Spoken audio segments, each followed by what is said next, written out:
20 shocking and amazing America's Got Talent auditions. Oh my God! Whoa. Oh my God! I'm gonna watch that 31-minute video. Panago Pizza presents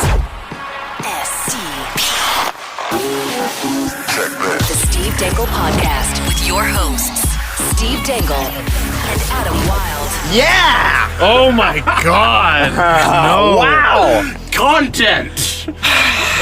It's great content. What, hey, is Susan Boyle on did you guys, by the way, see the ESPN NHL? Have we started? Are we doing a show? We're in. You should introduce the show. Oh, okay. Hi, I'm Adam. This is Steve and Jesse. We do a hockey podcast. Sometimes not. Yes. Sometimes it goes off track, but that's okay. Radio today? I don't think so. No radio. Shit. Sorry, I just wanted. So here's the deal. We're gonna call this podcast the podcast we can't win. So here's the deal. We're gonna tell you what we think, and we don't fucking care. We're just gonna let it go. We're gonna put it out there in the ether. Caps fans will hate us. Pens fans will hate us. Cool. I don't know what Adam thinks of the Crosby incident. I don't know what Jesse thinks of the Crosby incident. They don't know what I think about the Crosby incident. So this is gonna be very interesting. Do you want to know what I think of the Crosby situation? Do you want to know? What do you? I think personally What does Rob Rossi that it takes it takes a How backseat. long was that? It takes a backseat to the Toronto Maple Leafs. Before we got to Rob Rossi. Oh no, we'll Not get long. there, guys. We just had to mention. Guys, It was guys. 3 minutes in. I think it takes a less. backseat to the anniversary of what today is. That's right. It has been 50 years, 50 freaking years since the Toronto Maple Leafs have won a Stanley Cup. So I just want you to know, no matter how big the story in the NHL is, you will always find a way to take a back seat to the Toronto Maple That's Leafs. right. That's right. That's what matters. Original Six. Ever heard of it? Absolutely. The original six, I think it was the Leafs, and not the Penguins, not the Caps. So who cares? Who cares? Yeah, so 50 years today. Yeah, we know they failed a bunch. That's cool.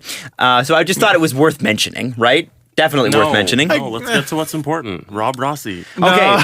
Yeah, I mean, I think no. We should get to Mike Milbury.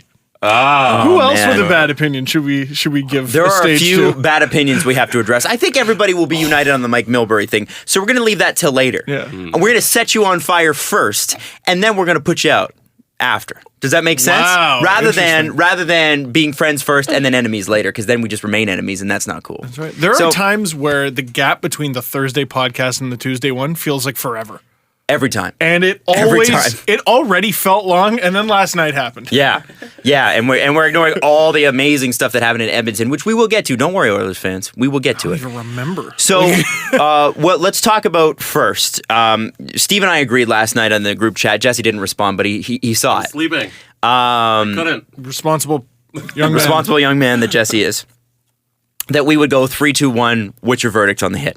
Okay. All right, so how should we do it? Should we do like suspension, not suspension? Yeah, what are we saying? Dirty, clean. I think dirty, clean, and then we get into suspension, not suspension. Because I think dirty, clean has to be it's black or white. You either didn't think it was dirty or you thought it was right. Okay. I think there is room for a gray area. No, but you can. Okay, pick one. Okay, Steve. no, I'll pick one. Don't and then, hockey Twitter me here, Yeah, please. okay. All right. Okay, Actually, it's not. If we could just be broadcasters for a second and make sweeping judgments. Okay, Because that's what really good That's sports right. broadcasters That's what do. I learned. You're either A or you're B or you're not. There's no nuance. Yeah, that's right. God damn, there is no context. LeBron is not one of the top 10 NBA players of all time. Absolutely not. And the Raptors are better than Cleveland because that's what I think. So as a LeBron basically sat the whole fourth quarter yesterday. That makes me so He had sad. a beer. He had a beer. It's disrespectful. Anyway. Okay, so ready? I'm going to count down. Okay. So we're saying Dirty or clean? Dirty or clean? Yeah. For Niskanen. The play. The incident. The incident. No, but there's 2 incidents within the incident. It all comes into one incident. So you Okay. say dirty or Whole clean? thing. Okay. I think suspension, not suspension, because that to me is the be all end all for dirty or clean. Isn't Okay, it? so if you say dirty, because you're confusing this, you're twittering me here. Well, no, All we have to do is say How dirty is or this clean. so complicated. I don't. It doesn't need to be It doesn't. Okay, fine. Because fine. we will get we'll do into dirty it. or clean. Fine. All right, we'll do ready? dirty or clean. dirty or clean. In 3, 2, 1, dirty. Wow. So Adam said dirty. Yep. Jesse said clean. I said clean. I'm gonna say dirty with a caveat. Obviously, we all have to explain our answers. I'm going to also say clean with a caveat. Before we do that, Please. have you guys not seen the ruling? Well, I know Niskanen will not get a call from the league. Yeah. No suspension. No suspension. Not even a hearing. Not even here. Now, devil's advocate, did he not already serve a 1-game suspension? I would say yes. 5 in a game in the first period of a hockey game. Yeah, absolutely. And that's why I say dirty with a caveat. But let's start with you, Steve. What did you see? I was reading what people said, and I don't think my eyes work. I don't, because it's 3 parts, right? That's the internet, though, man. Oh, I know. It's 3 parts. It's Ovechkin's slash. It's Ovechkin's supposed slew foot, which he had a much worse slew foot in the third period. Honestly, he should probably get a fine for that. Anyway, it's the slash, the Ovechkin slew foot, and the Niskanen cross check. All I read was Ovechkin slash Crosby in the head. Do you know how many times I watched it to make sure that's not I didn't see that. what happened? I'm watching it, and I read dozens, like hundreds of people saying that, and I'm looking at it going, why am I not seeing head? Am I wrong in stating, you know what, Jesse? A good thing to bring up would be Pete Blackburn's GIF. If you go to Pete Blackburn's timeline, he just repeats what a the night he had. Yeah. Yeah, he had a great night. Pete had a good night, just because it takes forever to get to it in that clip, and they don't slow it down enough. So here's the deal. What I saw was Ovechkin lifting Crosby's stick, which is a legal play. I saw a slash. You did see a slash. I did I see saw a a slash slash. later, but there was, going into him skating in, did Ovechkin was it not like a try slash chop sort of thing? I felt like that. Sorry, a lift chop? Yeah. I think there was something. So it's not legal. A technically illegal play that you see dozens of times per regular season hockey game, let alone playoff. And it goes uncalled all the time. All the time. So I don't get it. Are you looking for the initial thing there, Jesse? Yeah, do you need a... Well, no, I just want to make sure he didn't hit him in the head. I need to watch it like It does look like he 35th does. time. I have to say. He does? I thought he hit him in the arm. Well, it's hard from this particular angle that I saw it from, but it looks like to me it didn't look intentional. Like when you saw like the slash to the head that I always think about when I think slash to the head Marty is McSorley? on Brashear, Yeah. right? That looks intentional, right? Because it was. Yes. Yeah. This one though, it kind of looks like sticks were flying and people were going really fast. No, okay. Did you see it the same way I did? Where I thought he slashed him in the arm to begin with, and then like his stick like bounced and then hit him in the head gently That's on what the I follow thought. through. Like, there's no way Crosby got hit there and was Here it like, is. "Oh!" So here it is. So this is from a Okay, different that- angle than I okay, even that's thought. the This is a good Niskanen angle. one.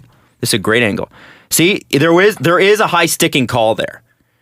Now, okay, what were the penalties on this play? Was it just Niskanen? Just the Niskanen. 5 in the game. Yeah. And I want to look at the feed here. You can make it a high sticking call, but the idea that knocked Crosby woozy and off balance, it was the foot. From this angle, look at the foot though. I don't think there's a foot there. He doesn't touch his foot. See, the one criticism of this GIF is it starts too late Right. Okay. for the slash thing. I guess he wanted to focus on. but I don't see. Here, let me pull up another one. Okay. I don't see. I Anyway. don't see the slew foot there. I don't know if it was an intentional slew foot as much as it was just Skating. skating. The one, I think it was on Justin Schultz with about 2.5 to go in the third Slew period. foot. It's 100% a slew foot. He should Yeah. maybe get fined for that. I don't know about suspended. Brad Marchand was able to get away with 9,000 of them this season. It was ridiculous. Niskanen. If you watch the play in slow motion, and he even said this after the game, if you watch it in slow motion, it's horrible. It's terrible. He had all the time in the world. Everything looks horrible in slow motion. 100%. Never give your opinion on a hit until you see it in full speed. It's What now? Let's explain that because that is something very early on. We were watching a game, and you kind of taught me. You know, when we started on this show, we were watching after I got taught. Yeah. Well, yeah, but it's knowledge, right? You pass it. So why is that? Let's specifically set that part out. Well, okay, so On any hit, by the way, any hit. any hit, one thing, like I saw Tyler Dello say it, and of course he got roasted for it because emotions are running high and no one's going to be reasonable in this situation. Cap fans thinks it was clean. Pittsburgh fans are going to think it was dirty, as is the way of the world. If your player got hurt, you're going to think it was a dirty play. This is the angle I saw. Boom, and that looks my terrible. regular face. That's my regular face. Slow motion and it's direct to the brain. Right. Look at this. Look at this. We're gonna see it again. This is from My Regular Face, Steph on Twitter. Oh, Crosby loses his balance. I don't see the slash to the head there. Bang! Hold on. Look up. I see contact to the head, but it's not a. I don't think it's an intentional one. I think there's just sticks There's a and gloves. difference between the stick hitting the head and it being a slash. Right. You could maybe give him a high sticking. That's what I thought. Careless use of the stick. Yeah, but I don't see It was the slash in the arm. The stick bounced. He's still holding the stick, so because of the bounce, it hit him in the head. That's not a slash to the head. It's being irresponsible with your stick. It's a high sticking call that gets called 1,000 times a season. Yeah. Yep. So then you get to the Matt Niskanen. So we're through the Ovechkin part of it for you. Yeah. Tell me about the Matt Niskanen part. Tell me why you think clean. It was a high speed thing, and he just gets his hands up. That's it. He's holding his stick. Just gets his hands up. Jesse, can we see one of those angles again? Sure. And I'm going to explain to you and everybody listening. On the Niskanen part. I want to explain to why I think this is a dirty play. Okay. Now, do I think I didn't say it was a suspendable play. I said it was a dirty play. And welcome to the playoffs, kids. It's full of dirty plays.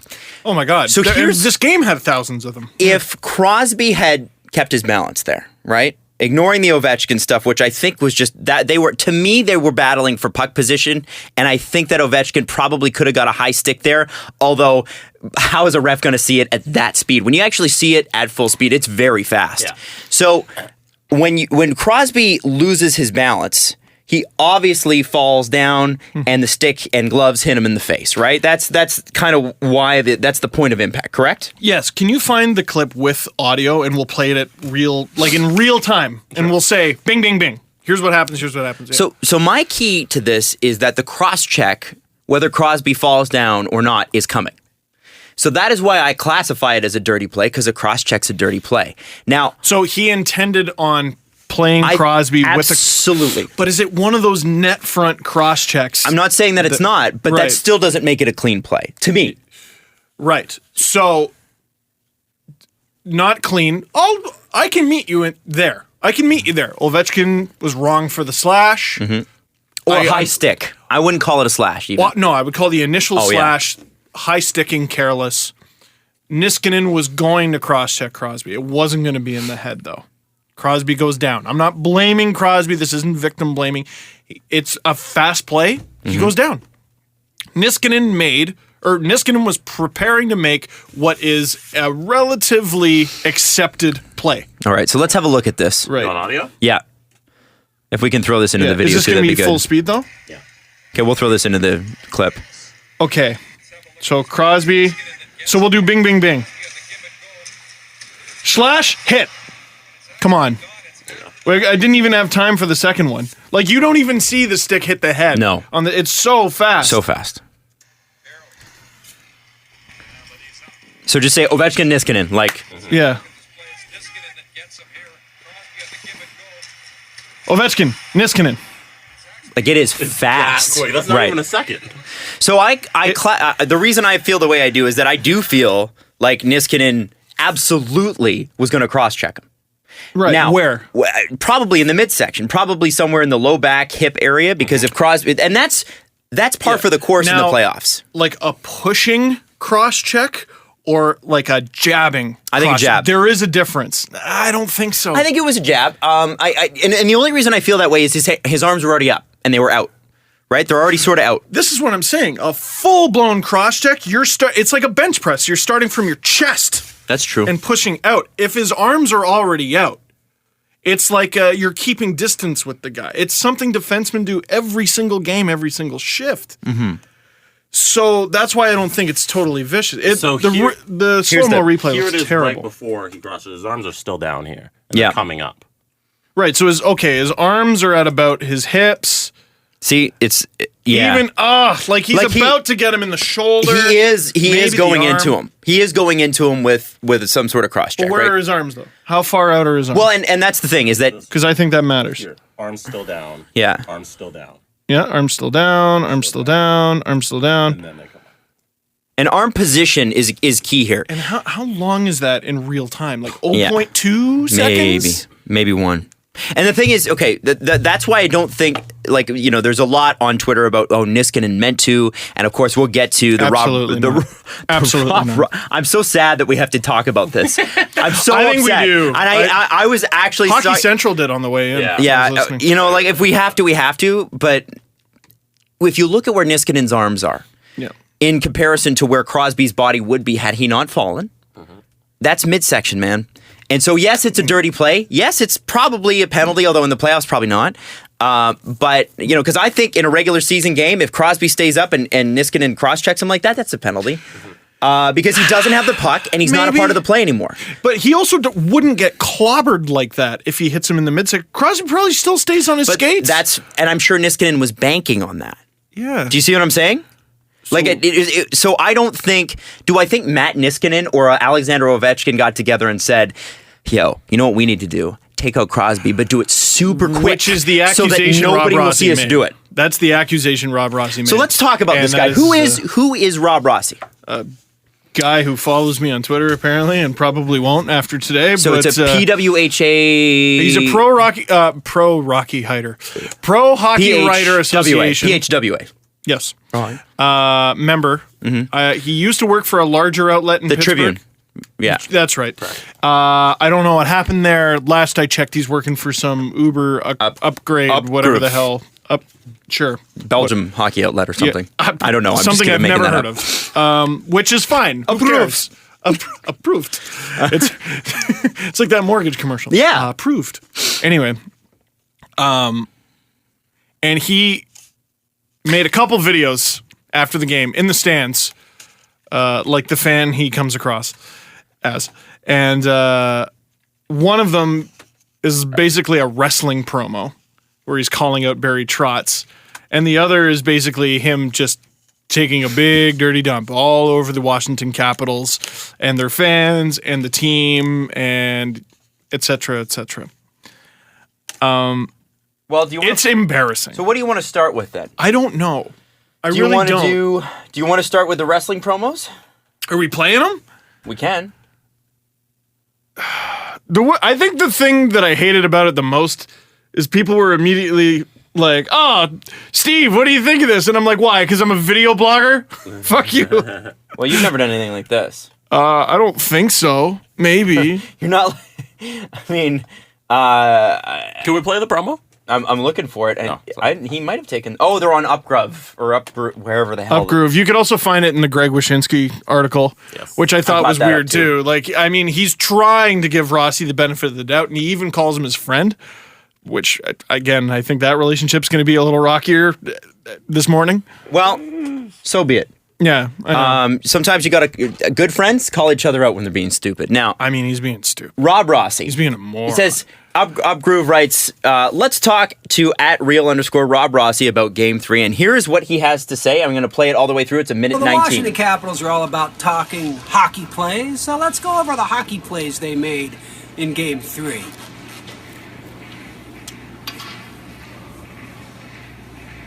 Oh, right. See, here's the thing about the Washington Capitals. Pause. The second-hand embarrassment. Oh.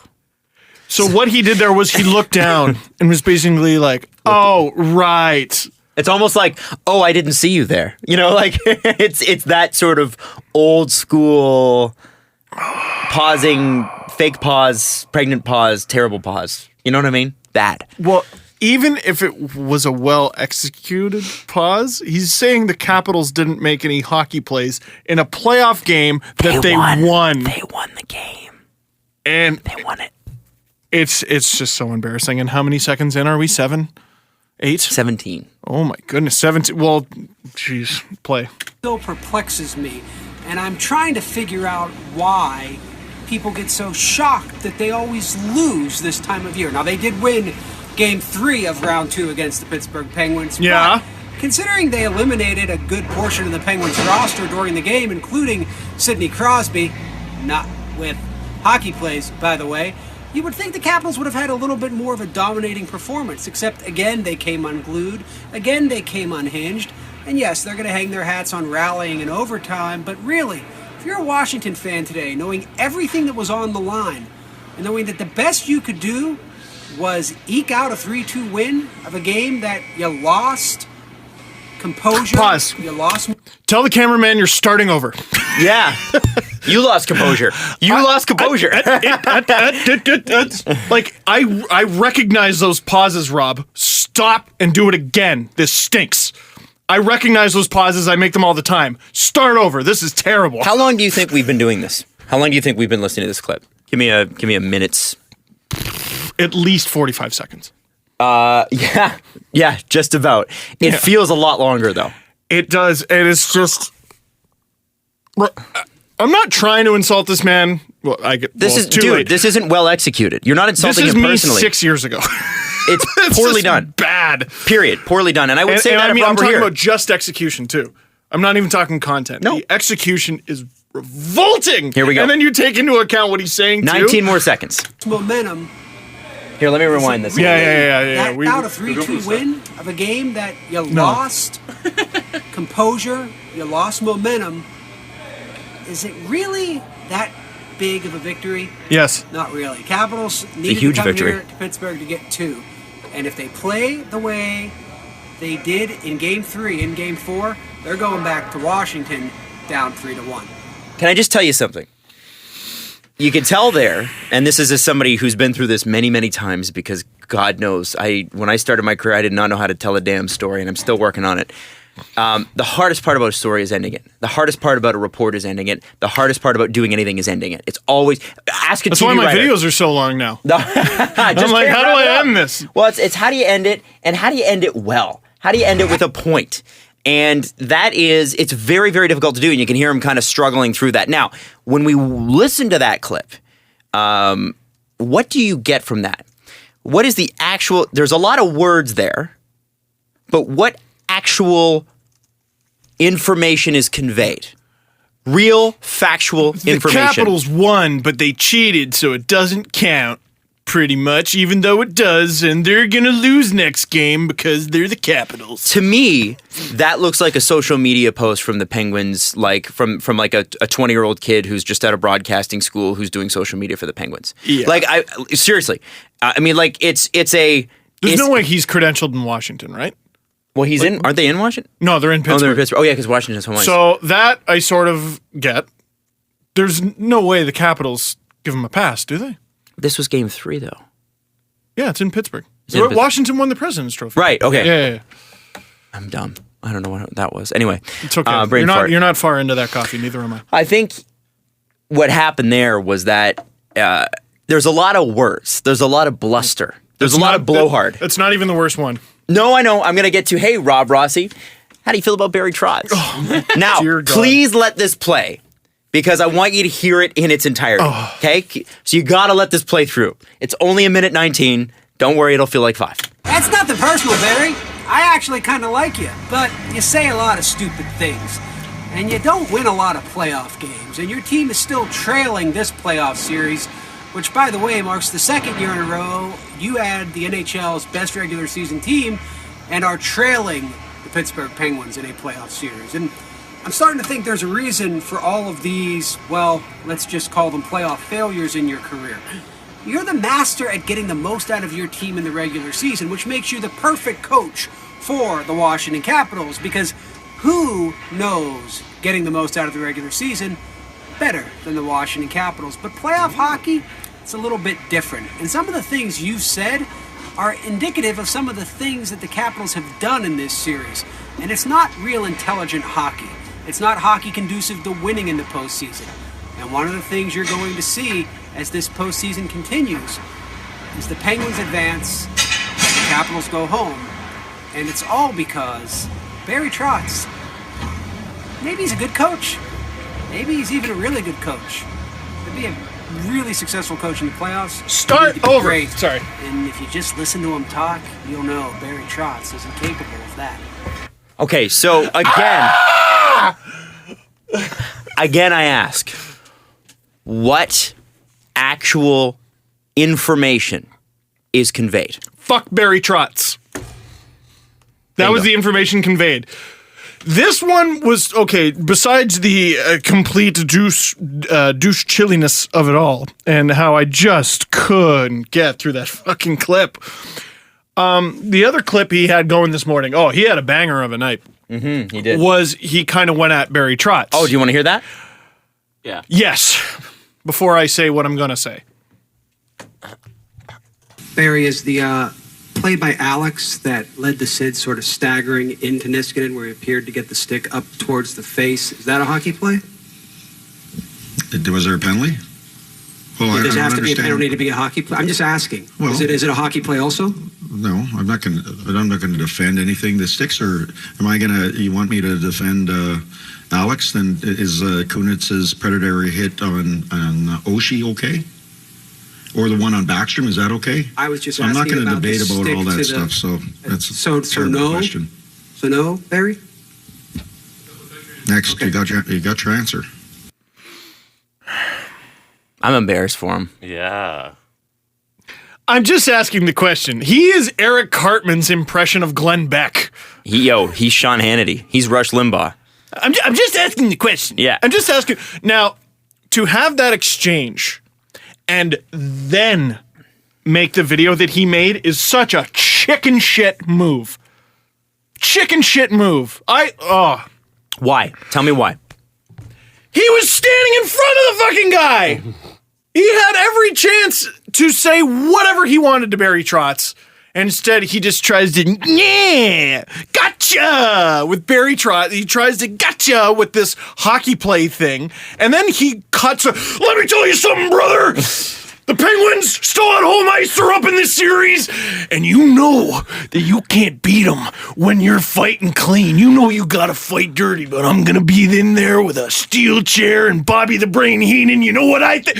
Holy shit, Rob. What was that douche chili garbage? Also, This guy has a vote yes, for that's awards, key. major awards in the NHL that are kept in the Hockey Hall of Fame behind glass. That guy gets a vote.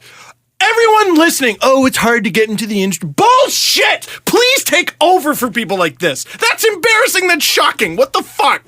Like, that's not a colleague. That's not a peer. No, and I'm sure a lot of people feel the same way about me because I go and scream and rants like this all the time. What the actual Steve, fuck is that? The difference is, Sorry. you are not an accredited journalist. This coffee's kicking the fucking... Does that? And I don't mean that's not an insult. That's not an insult. Accredited member of the media. That's not journalism. I get that, but when you masquerade as a journalist, Yeah, like that. because if you're part of the Professional Hockey Writers Association, you are a journalist, right? That's why it exists. Adam. If you start walking that road, and what he's doing he asked there the is tough question. it's very, very simple. He's taken it out of Sean Hannity's book. He's taken it out of Glenn Beck's book, Donald Trump's book. It's very in vogue right now in especially in American politics. The key is this. Divide and conquer, right? All you have to do nowadays, it's very, very easy. You just make a wild accusation and you sit back and let the internet go. Yeah. And you just divide people. So he is what Rob's done is very, very interesting. He's even divided Pens fans against themselves. Because there are Pens fans who think, yeah, this guy, he's talking to me. And then there are Pens fans who are smarter than that and going, well, no, that's idiotic. And I think now that he's not working for a legitimate newspaper anymore, I don't know enough about that outlet. I'm going to just say it. Yeah, I sure. think probably now that he's not working for a legitimate newspaper anymore, he probably feels a little bit more freedom to be a little bit more of a personality, a cantankerous guy. However, if you're going to be a journalist, that prevents you from doing certain things. There's objectivity. You are not like he should have his face painted. As a Penguin, like he should be wearing a jersey. He should be wearing a Penguins jersey in his basement with his dog Twiggy. Right. I mean, who's a golden retriever setter. Like doodle. I try to, you know what I mean? Retriever setter. You should have something. You should have it like It's a you know what I very mean. Specific breed. But it's not, and it's not Down with designer dogs. That is Adam. not a like you come at us with the Steve Dangle context is I'm a Leafs fan. Yeah, But you I'm going to also- try to be fair. I'm going to try to be fair, but I'm also a Leafs fan. But if I'm not, well, I mean, Yeah. at least I'm wearing this. He comes at us with his sweater. I'm a journalist. I have a degree. I'm part of the Professional Writers Association for hockey. Yeah. And I'm going to come at you with this sort of content. Not only is it, and I hate that word, I freaking hate the word content, but not only is what he had to say literally nothing. It's literally the Cheetos of the journalism world. There is no nutritional value to what he had to say. Yeah. Beyond that, if you read his column, it's even more bluster. It's just wild accusation. And he went as far as to say that Barry Trotz told his players to go after Crosby and try to injure him. I don't know if he said Barry Trotz said that, but at the meeting that they had, one of the things they talked about was taking Crosby out. Okay, so we're at about 10 after 1 p.m. Eastern the next day. So I don't feel that bad talking about it at this point. I tweeted this morning, I'm like, why are you all linking to this? Why? What are you doing, you mad people? It's been too long, and everyone's talking about it, so I guess we might as well talk about it. I know, I think it'd be a disservice to the audience if we didn't. Do you know how many clicks that those videos got? Wow. And his article. Upprove might go from 3,000 to 3,500 followers today. Fuck the followers. Wow. Oh yeah, it's junk food. It's definitely junk food. Like, I don't think it'll add to the long term. But you know what? I will say this, okay? Because I had 3,000 followers once. Me too. If you go up 500 followers, now 500 isn't a huge increase. What percentage of 3,000 is it though? It's a lot. It's a big one. That's a huge jump. You're a little startup with 3,000 and you go to 3,500. That's a huge jump. Now, so he'll keep doing it. I don't think this is going to make them gain any followers. Probably not, but this one article, like, it's not going to stop them from doing this in the future because this guaranteed has 6-digit hits. Yeah, for absolutely. Sure. Yeah. Maybe even 7. The time on article won't be good because a lot of people will just sift through it and go, holy shit, and then click off of it. But guaranteed, like, hundreds of thousands of hits. But nobody's going to return to the website. If you want a good until the next time he does it. Yeah. Well, and the thing is, though, if you keep doing that, game 3. Dude, if you keep doing that, eventually people tune you out. It gets old. Yeah. Well, and we saw in the videos, he's not good enough to continue doing this of any quality. Like, that was so bad. No. That was so fucking bad. I think Also, when you try to act tough and you're wearing a sweater vest, man. I'm sorry, man. Like, you're wearing a beige sweater vest. Come on, calm down. Yeah. Are you serious? Like, really? He was telling the story of a fight that happened at school later that night in his basement. In church. Yeah. So then I said, Jesus, Rob. Like, it's just embarrassing. Listen, all this stuff, I'd welcome him on the show and tell him all of this face to face. No. No? Fuck you. You can't come on. Sorry. No. Well, I don't have any problem with it. I'll stand behind any of it. I just think if you want a great breakdown and you don't want to give him the clicks, go to Yahoo because Greg Wyshynski broke it down. Yeah. And so his friend. And give him a click. Supposedly. Greg Wyshynski is friends with it. Now, I think these are the writings of a passionate fan. I think Which is fine. But come at it from that context. Yes. Don't masquerade as a journalist.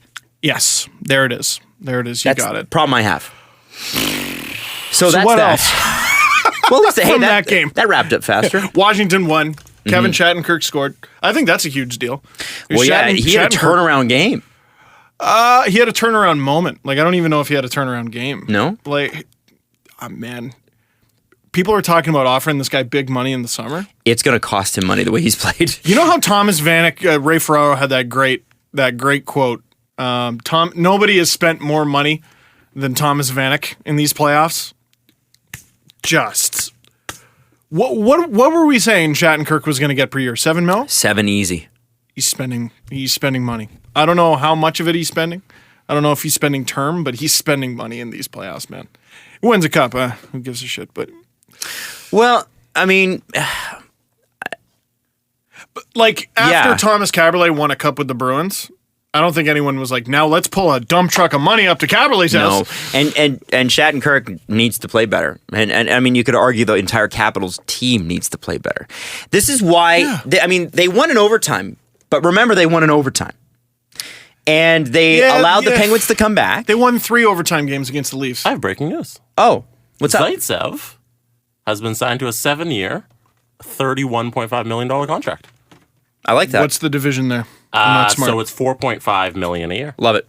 Total value. Yeah. Here, take a Yeah, I look love at that. the Yeah, chart. that's good. That is I take fabulosity. This was just sent out by the Leafs PR. So he gets basically the first 3 years, he gets a $3 million signing The bonus and a Leafs sent salary. this out? Oh no, this is the breakdown on the Athletic. But Okay. they sent out the notice. So the signing bonus for the first 3 years is $3 million. He will make a base salary of 1.5. Again, it all averages out to 4.5. And then he'll get in the last 2 years, so 22-23 and 23-24, he'll make base 2.5 and then a $2 million signing bonus, and then in those 2 years in between will be 4.5. Now, I think the reason, I forget when the CBA expires, but one of those years where the signing bonus is $3 million, I think basically it's a lockout proofing of 2019. the contract. So I 2019.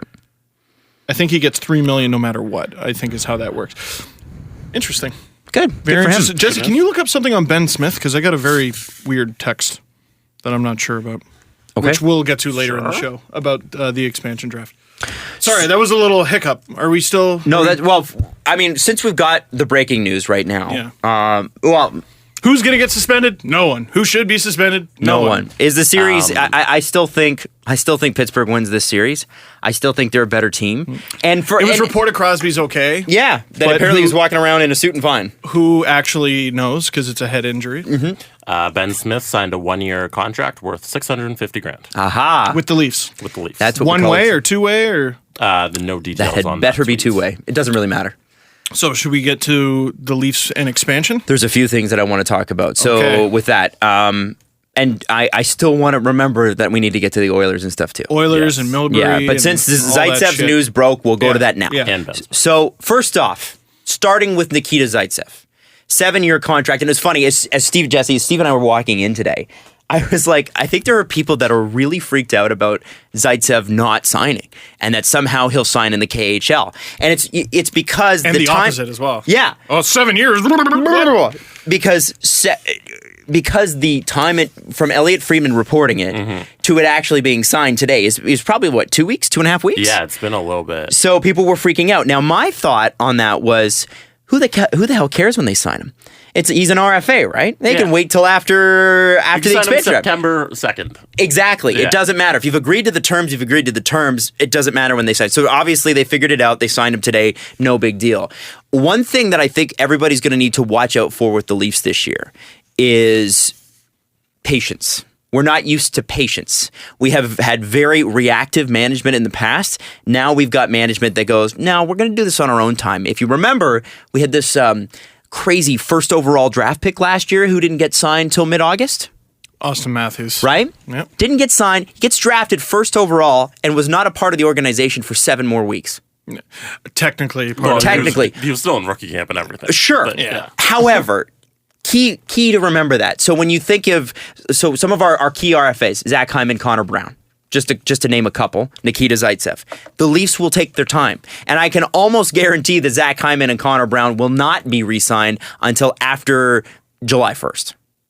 Or at very least after the expansion draft. So I spoke to... Why sign them now?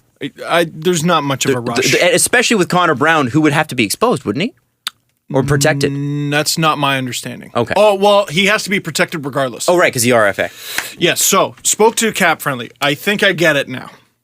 I get it. So, there's so many little things we need to go through that I wrote about, and hopefully you've read by now, but whatever, we'll go through it in audio form. June 18th to 20th, Las Vegas will have a unique free agent signing period. So someone like Brian Boyle, for example, who's a free agent whose contract does not expire until July 1st, Las Vegas has an opportunity to sign him. If they do sign Brian Boyle, Roman Polak, Matt Hunwick, any number of UFAs that the Leafs have in that time period, that counts as their claim from the Leafs. So they can't take anybody. Can't take anybody else. That's your guy. July 1st onwards, tough shit. If the Leafs lose a guy, one of those guys to Vegas, tough shit. Question: in that funny free agency period, are the Leafs still allowed to negotiate with, say, a Brian Boyle? I'm just using him as an example because he's a key UFA. Well, Brian Boyle is Leafs property until July 1st, so I can't imagine why they wouldn't be allowed. I think it would just be Vegas and Leafs. Toronto. Okay. And that goes for every other team in the league. Okay. So that's my understanding.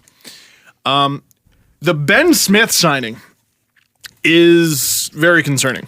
Now, you put forth an article yesterday on or 2 days ago, sportsnet.ca. It was yesterday morning, yeah. I wrote it 2 days ago. It was about how the Leafs are going to handle expansion. Why is the Ben Smith signing worrying? So this is super concerning. The Leafs have a bunch of forwards that they may or may not lose. The guys they're obviously going to protect, JVR, Kadri, Bozak. Why the hell would you expose Connor Brown? And why the hell would you expose Leo Komarov? If you're going to get rid of any of those guys, you're going to trade them because you'll get a fair amount of assets for them. So now you got guys like Kirby Reichel, Josh Levo, Brendan Leipsic, and there's one more I'm missing, Seth Griffith. And Eric Fair, Ben Smith, Matt Martin. Now, if you do the 7-3-1 approach, or I think the 8-1 as well, but anyway, we'll say for the sake of argument the 7-3-1 approach, which is the approach the Leafs are most likely to take. You need to expose two forwards that meet certain requirements. Isn't it 70 games or something? It's either 70 games over the last 2 seasons or 40 games this past season. Ben Smith played 36 with Toronto and 4 with Colorado. Exactly 40 games. So he meets the requirements. Meaning the Leafs, now that he is re-signed, can expose him as one of those 2 required guys. The reason that's concerning is I thought those 2 guys were for certain going to be Matt Martin and Eric Fair. Leipsic doesn't meet the requirements. Griffith doesn't meet the requirements. Are they still exposed? Yes, but you need to expose at least 2 NHL of experience. A certain type of guys, right? So Levo doesn't meet it. Griffith doesn't meet it. Reichel doesn't meet it. And who am I missing? Leipsic? Did I say Leipsic? Yeah. Leipsic, Griffith, Reichel. Griffith. Any of those 4 young guys, they don't meet the requirements. So naturally, you would have to expose Matt Martin and Eric Fair. Now that Ben Smith is signed to next season, they don't. So in theory, the Leafs could protect Fair, which they won't, or Matt Martin, which would unfortunately mean they only have 1 spot to protect all 4 of Leipsic, Griffith,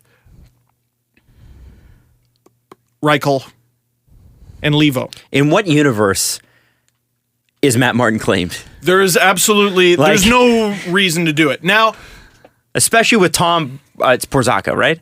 How did I say his name right? Parashka, sorry. Yeah. Who was on this show. Mm-hmm. I know I'm terrible with names. Sorry, Tom. I might have even screwed it. Tom, who was on this show, would not advocate for Matt Martin being... No. And he works with Vegas. No. They hired him. Now, it's interesting because I was looking at the prospect of re-signing Ben Smith, and I'm like, that actually makes a lot of sense. And Leaf fans are going to be like, what? Go look at who the Leafs can call up from the minors. For centers, they got Freddie Gauthier, and that's it. Now, they just signed Miro Aaltonen. Mm-hmm. Hasn't played a game on North American. We'll start ice probably yet. with the Marlies anyway. Yeah, and it would be irresponsible to assume there's our guy. Plus, you might lose Brian Boyle. You might get another free agent. You don't know that. So you got Gauthier. Adam Brooks will be coming up from junior. It would be unfair to throw him in that position. So you basically got Gauthier, and that's it. Having Ben Smith as an AHL option is not that bad. We don't know if it's 1 or 2-way, though, is the only problem. I would hope it's a 2-way. Even contract. if it isn't, who cares? 600,000, it's below that. Because then you got to bury him, right? You got to. It would have. It wouldn't be as good cap wise for Toronto. Okay.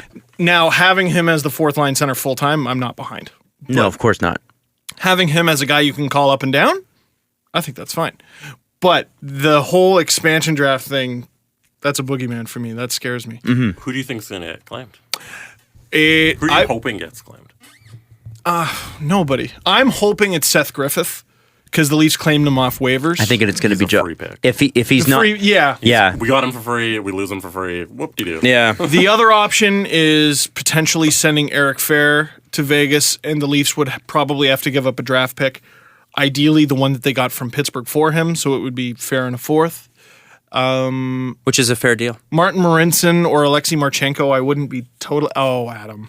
It took me a sec. Marincin or Marchenko, I wouldn't be totally heartbroken. And Marchenko especially, like... With a team like Vegas, you would think they would be interested in a Marincin Marchenko, but a guy like Levo, who had more points than he had games when he played, to me, he's the most attractive option. I kind of hope it's a winger.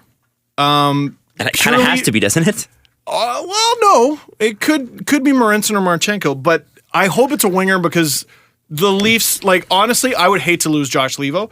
The Leafs have 30 Josh Levos. Yeah. Like, Carl Grundstrom's a Marley today. He's skating with the team today. I forgot about that. Which means, so if they, let's say they take Levo, Leipzig, Reichel, Griffith still, Grundstrom, Lindbergh, like, isn't even on the team right now because he's hurt. I got to tell you, the guy I'm a little like, bit concerned about losing would be Leipzig.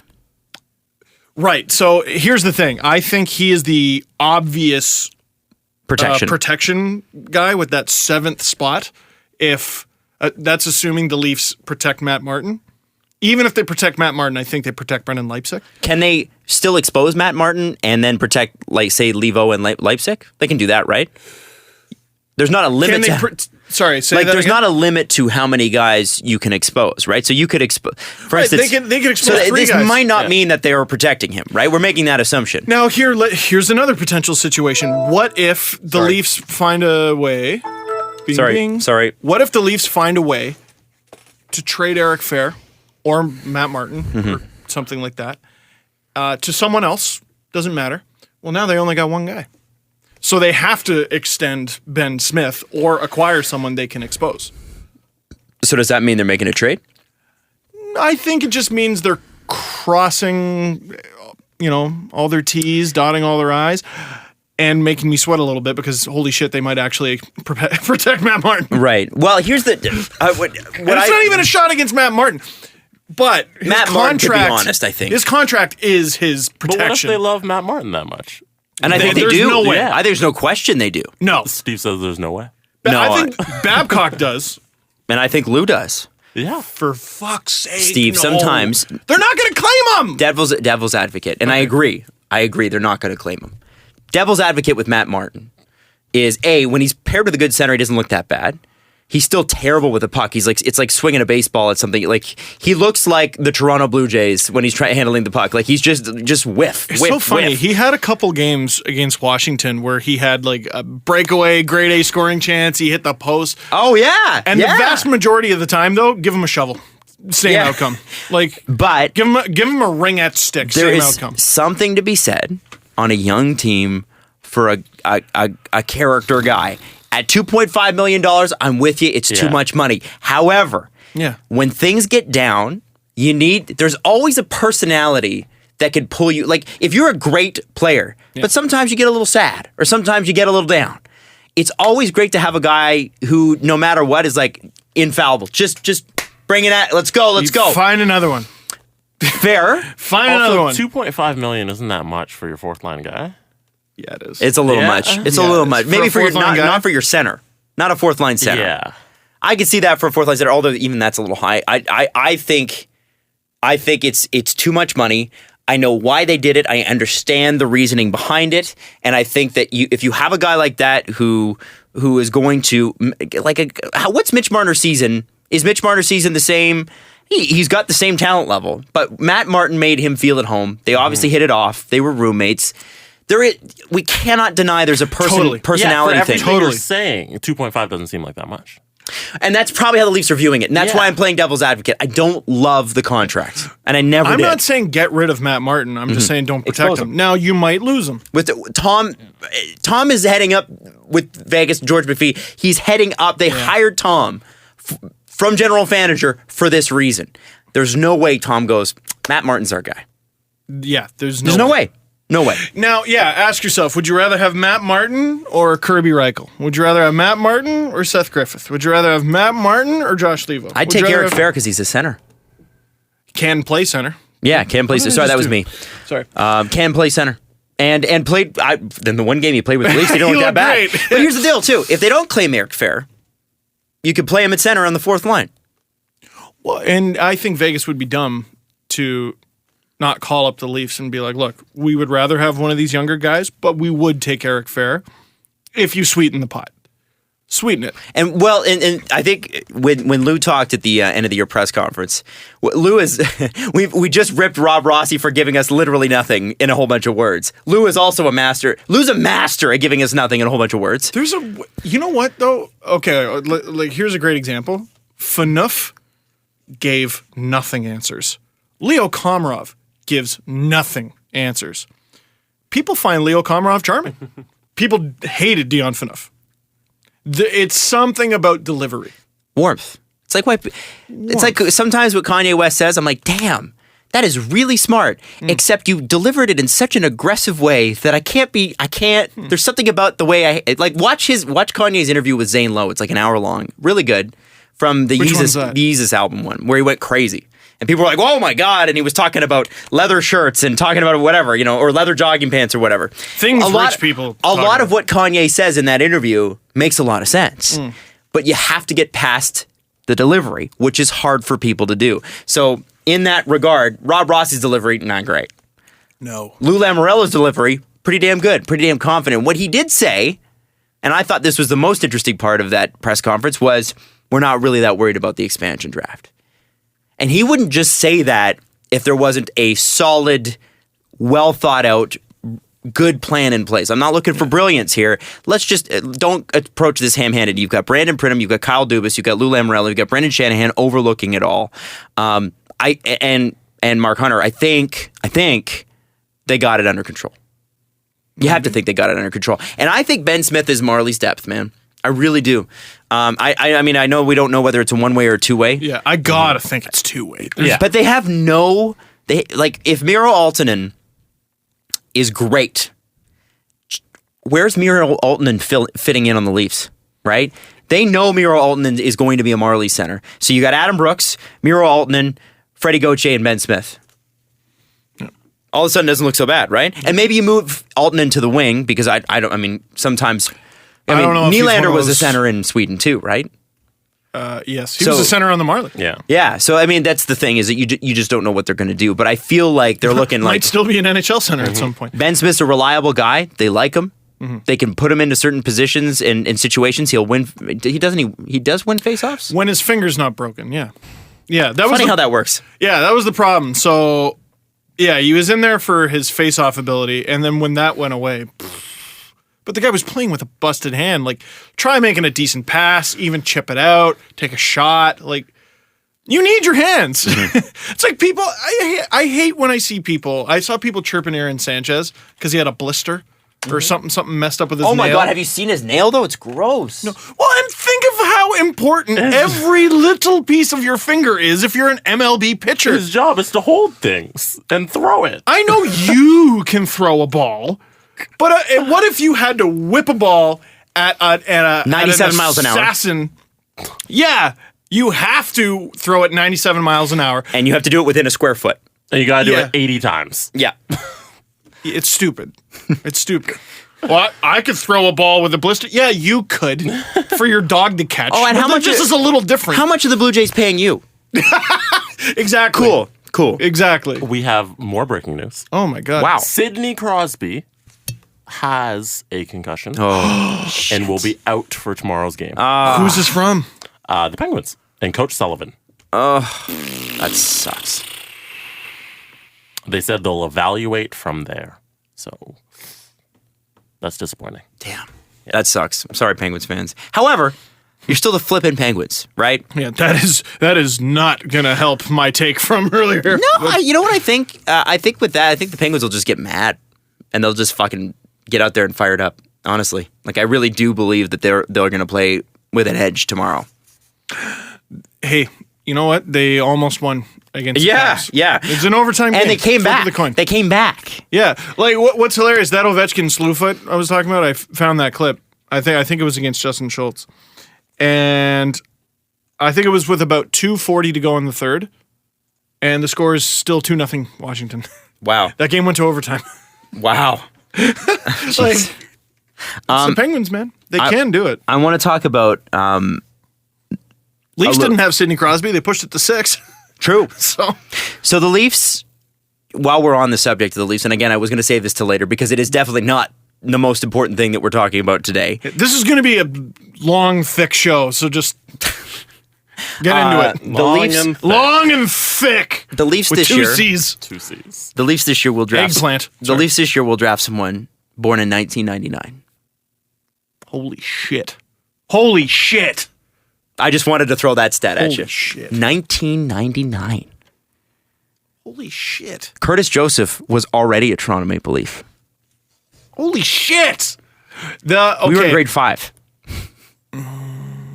Because grade 6 was 2000. I remember that. Holy shit. The millennium. I think When Will Smith came out with that Drew Hill jam. That Drew Hill joint. Big Will, Drew Hill. Yeah. Wipe your It's feet here when you and I like it. What's it? What? Also, Backstreet Boys Millennium, I think, came out. Yes, it did. Strangely enough, on the millennium. Yes. Weird how that happens. Now, how long? So the last time the Leafs made the playoffs in a full season before this one was 2004. Meaning, this year's draft class was 5. When Jeremy Roenick scored on Ned Belfour. Wow. Holy shit. We're ancient. We're old now. We're young and ancient. Connor Sherry also has a concussion.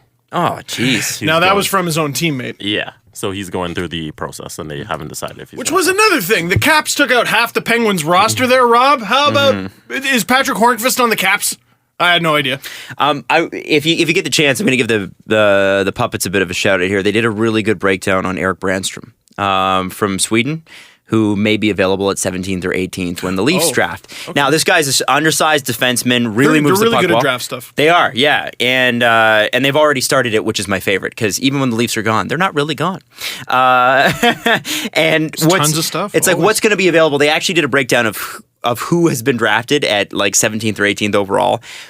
Hint, it's not good. Except for one Jake Gardner in the last 15 years was drafted. I believe he was drafted 18th, so that's pretty cool. Something like that by the Ducks. Yeah. And Erik Brandstrom's interesting because he's a puck-moving defenseman. And of course, because of the internet, we're now able to see examples of what they're talking about. His outlet passes are great. It looks like he's got a pretty good shot. Moves really, really well. The one thing that has dropped him out of the top 10, apparently, is that he's like 5'11". And for some reason that matters. So this is good. Yeah. If we could get a really strong puck-moving defenseman to come into the Marlies next year, I'm happy. That's great. Well, or play in the SHL. The Leafs have pretty decent size options actually on the back end. Like Renat Valiev is a big boy, 6'2", 215, I think. Mm-hmm. And Andrew Nielsen is a great point-scoring defenseman. He's 6'3", 220. It's a big boy. That's a big, and he's 20. Does he have a mean 20 streak? years old. Yeah, he's got a mean streak. Could get meaner. How close are we to him and Travis Dermott making the team? Because Travis Dermott, I was watching looks good. I was watching the Albany Devils Marlies game that went into triple overtime the other night, and Dermott had 7 shots by the second period. Wow. Dermott's good, man. He's really good. He had a rocky start. He's starting his professional career. He was battling injuries. He's been real good since then. A lot of Marlies, I wrote about this. A lot of Marlies had terrible starts. And then the whole team was brutal. If you except for Brendan Leipzig and Kasperi Kapanen, that was it. But if you just if you took out like their first 15 games or something, like Andreas Johnson went from like 0.3 points per game to over 0.8. Kirby Reichel went from the same thing to about 0.8. And the Marlies had 3 guys who were over a point a game: Leipzig, Kapanen, and Griffith. They were very good. Andrew Nielsen went up. Yeah. Dermott went up. They are a strong team. Nielsen went up. It's funny. Yeah. They're still in the playoffs, by the way. Casimir Kaskisuo is playing in the playoffs. Holy he's the guy. Shit. And he's playing well. Been amazing. Yeah. And after not being one of the better goalies in the ECHL at all, But I mean, I was looking at the ECHL goalie numbers, like just crumple that up and throw You it have out. to, when you look at the ECHL goalie numbers, and I've been burned on this a couple times, you have to look at them in context of the ECHL. There's right? only like you 3 or can't- 4 goalies above 920. Yeah, you can't look at them like it's the NHL. You have to look at it like, okay, I'm going to look at this goaltender's numbers, but I'm also going to have 20 other goaltenders on that chart just so I can get a sense of what's going on here. Mm-hmm. Because it's a different league, right? It'd be like looking at the SHL or the KHL and going, okay, I'm picking this one goalie and I'm taking NHL stats and applying it to this. It doesn't Can you count. imagine the absolute boneheaded mistakes that are made on defense in that league? Oh my God. Like, think of the ones you see in the NHL and the AHL. They're worse. Lots of guys. Lots of So options. we didn't really talk about it, but Callie Rosen is one of the guys the Leafs have signed on defense. We they sort of have talked agreed to a deal. Sorry, it was reported they've agreed to a deal. They have not signed it, Okay. but it looks like they will. So what do you know? He's Swedish. He's about our size. Okay. Probably smaller. So like 6, maybe a hair under 6. That's really all I know. Okay. Unfortunately, yeah. I've been paying attention to other things. Fine. will- Like the playoffs or something? Yeah, a little bit. Okay. The next thing I want to do is there's so much. I know. I want to applaud. Thick. I want to applaud Long. Edmonton Oilers fans for not only singing the American national anthem, but knowing every single word to it, which is amazing. Although I'm sure that was blasted somewhere on a screen because they always was do that. not. It wasn't. It was not. Wow. See, that's great. I Yeah. love that. Now I know. I want to give American fans some credit. Hold on, 'Cause no, why are we? No. All the takes from this video were, if it was done in America, I bet they wouldn't know How that. the fuck do we know Hold that? on. Know that. Hold on. Can we just compliment the Oilers and it not mean that we're not complimenting someone? This is the problem with the Oh, internet. no. It's not us. I'm not being passive aggressive. I'm just saying, hey, Edmonton, great job. That doesn't mean that it wouldn't happen in America. Totally.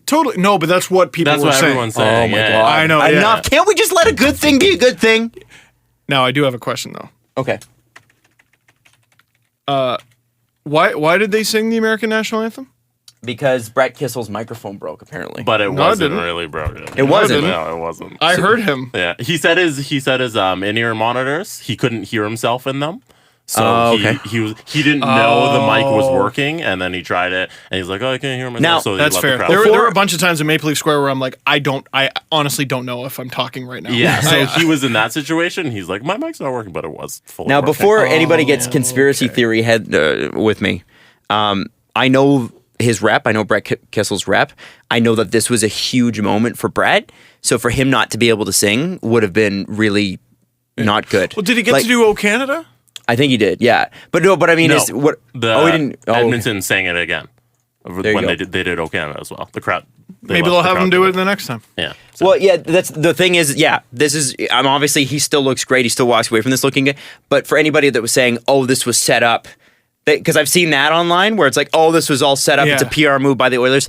Not set up because Brett Kissel needed to sing that for his career. Right. And I know I the rep. didn't- Like I yeah. like so anybody that thought that, no, wrong. I didn't think it was set up, but I was like, but the mic did work.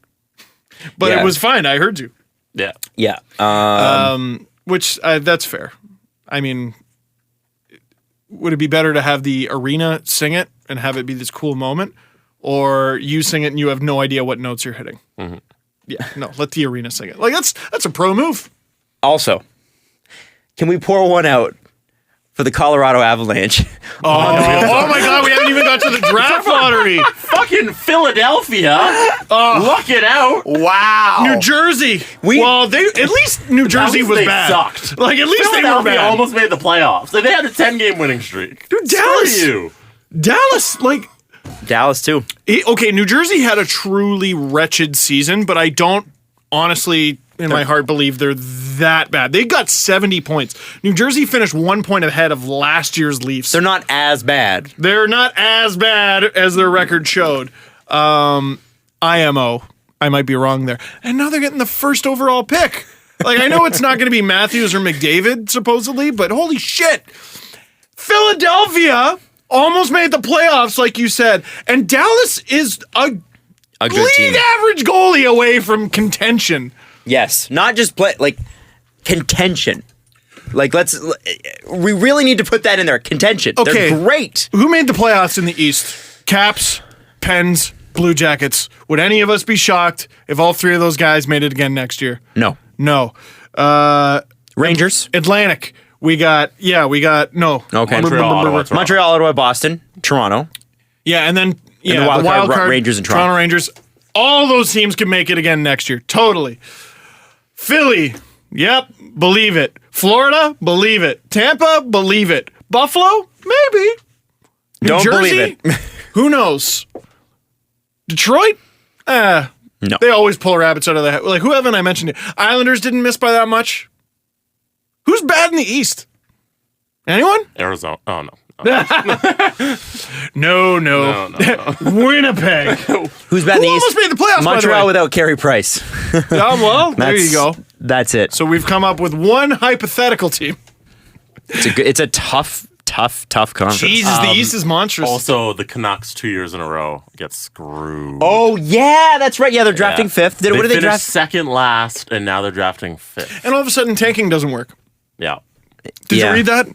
Tanking doesn't work, guys. No, it doesn't work. But it's just last year. I could have swore I heard it worked. I could have swore. No, tanking doesn't work. Rebuilding works. There's a difference. They both work. Tanking gives you the best odds. You lost. Mm-hmm. Imagine if you hadn't tanked where you'd be picking. Imagine if Vancouver had picked Ehlers or Nylander instead of Virtanen. There you go. Yeah. Where would they be now? They'd be like, wow, we've got this great young Swedish guy to build stuff around. Eller's Swedish, right? Yeah. Danish. Yeah. We got this great young Scandinavian kid to build things around. That's... Oh, just because he's got blonde... Yeah, I know.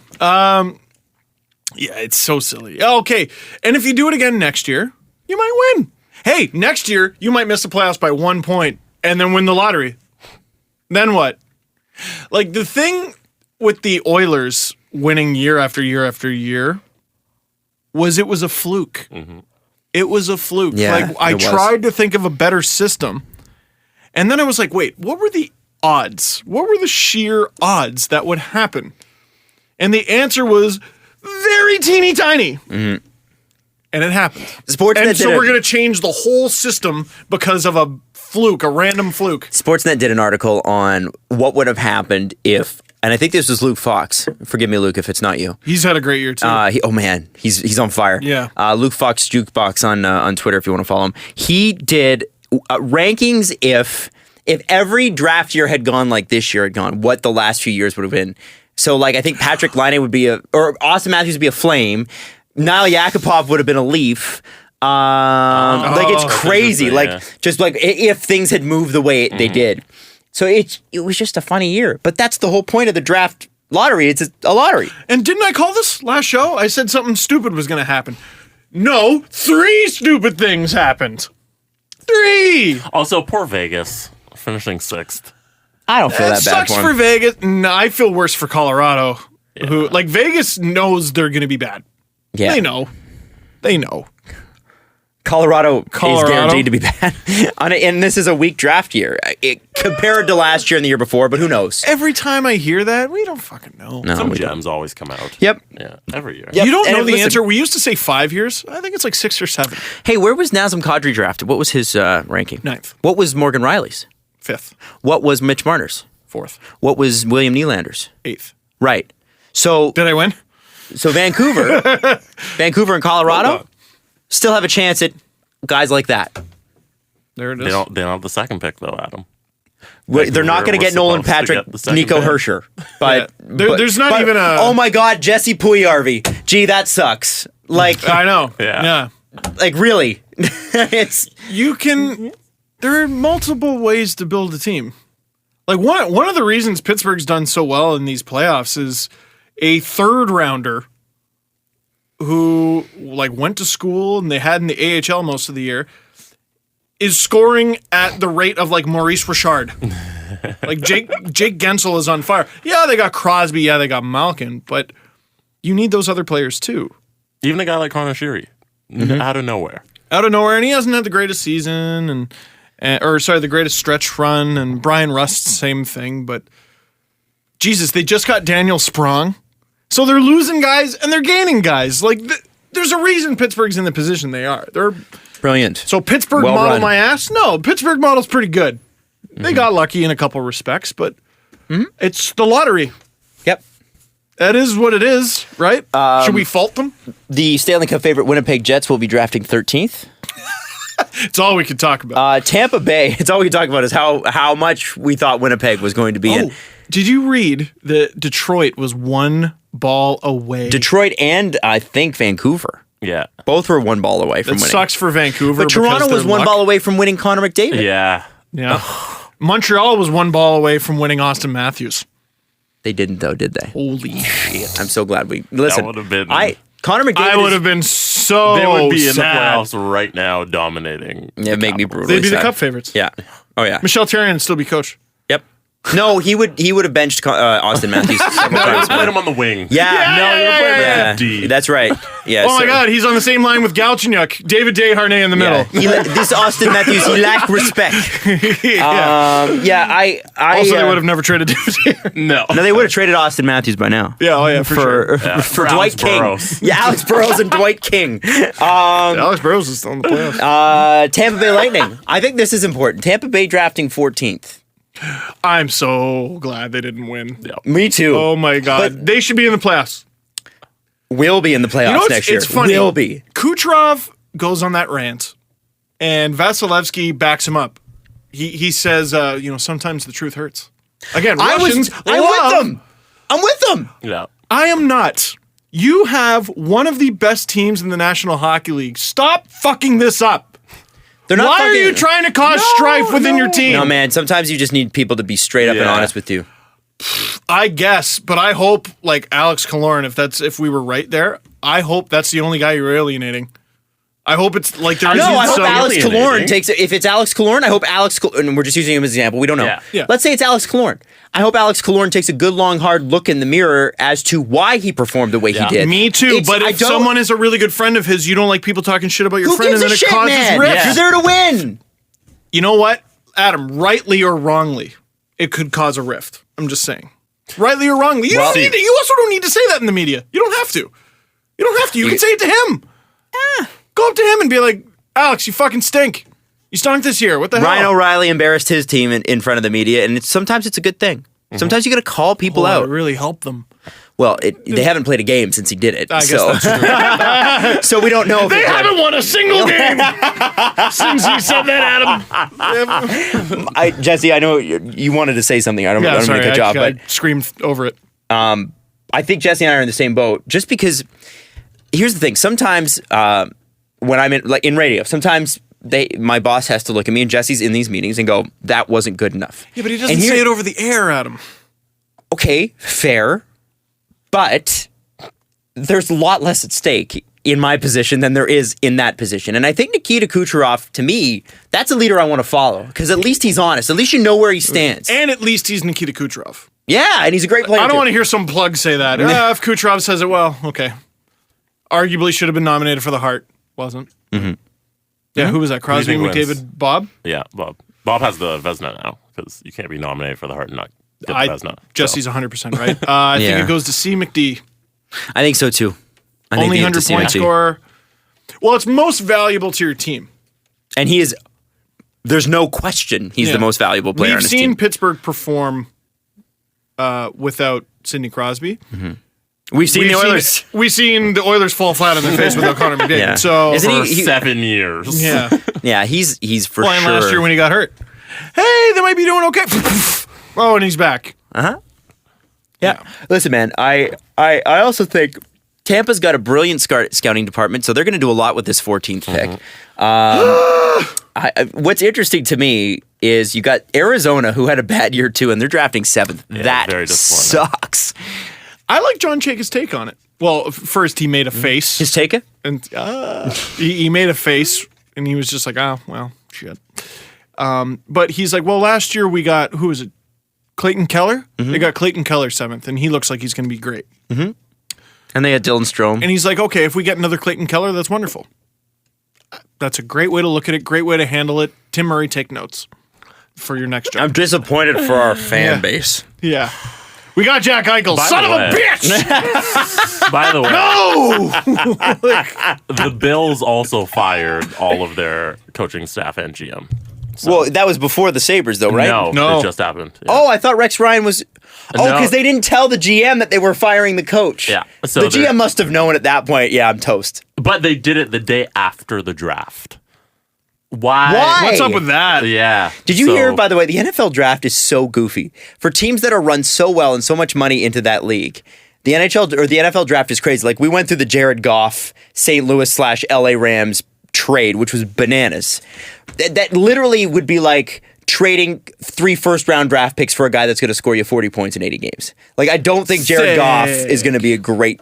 I don't think he was ever projected to be a great quarterback, and I don't know that he ever will be. It's like picking Mike Komisarek in the top 10. Yeah. I mean, he'll be Mike Komisarek, but should you be picking him that high? Yeah, exactly. Know. Or trading up to do that. Or Freddie Gauthier in the first round, too. The Chicago Bears... Okay, but... The Chicago Bears moved up and to the second pick, I think, overall. Pretty sure. Yeah. And the story that came out after was the GM just didn't tell the coach. Just didn't. In fact, let me bring up the NFL draft. NFL draft. Okay, the NFL draft is like Woodstock. It's also they held it in front of a museum this time in Philly, so it was like an outdoor festival. It was literally the Coachella of football, or the Fire Festival. It went a little better than the It Fire went a little Festival. better. Yes. Okay, did all those people get home?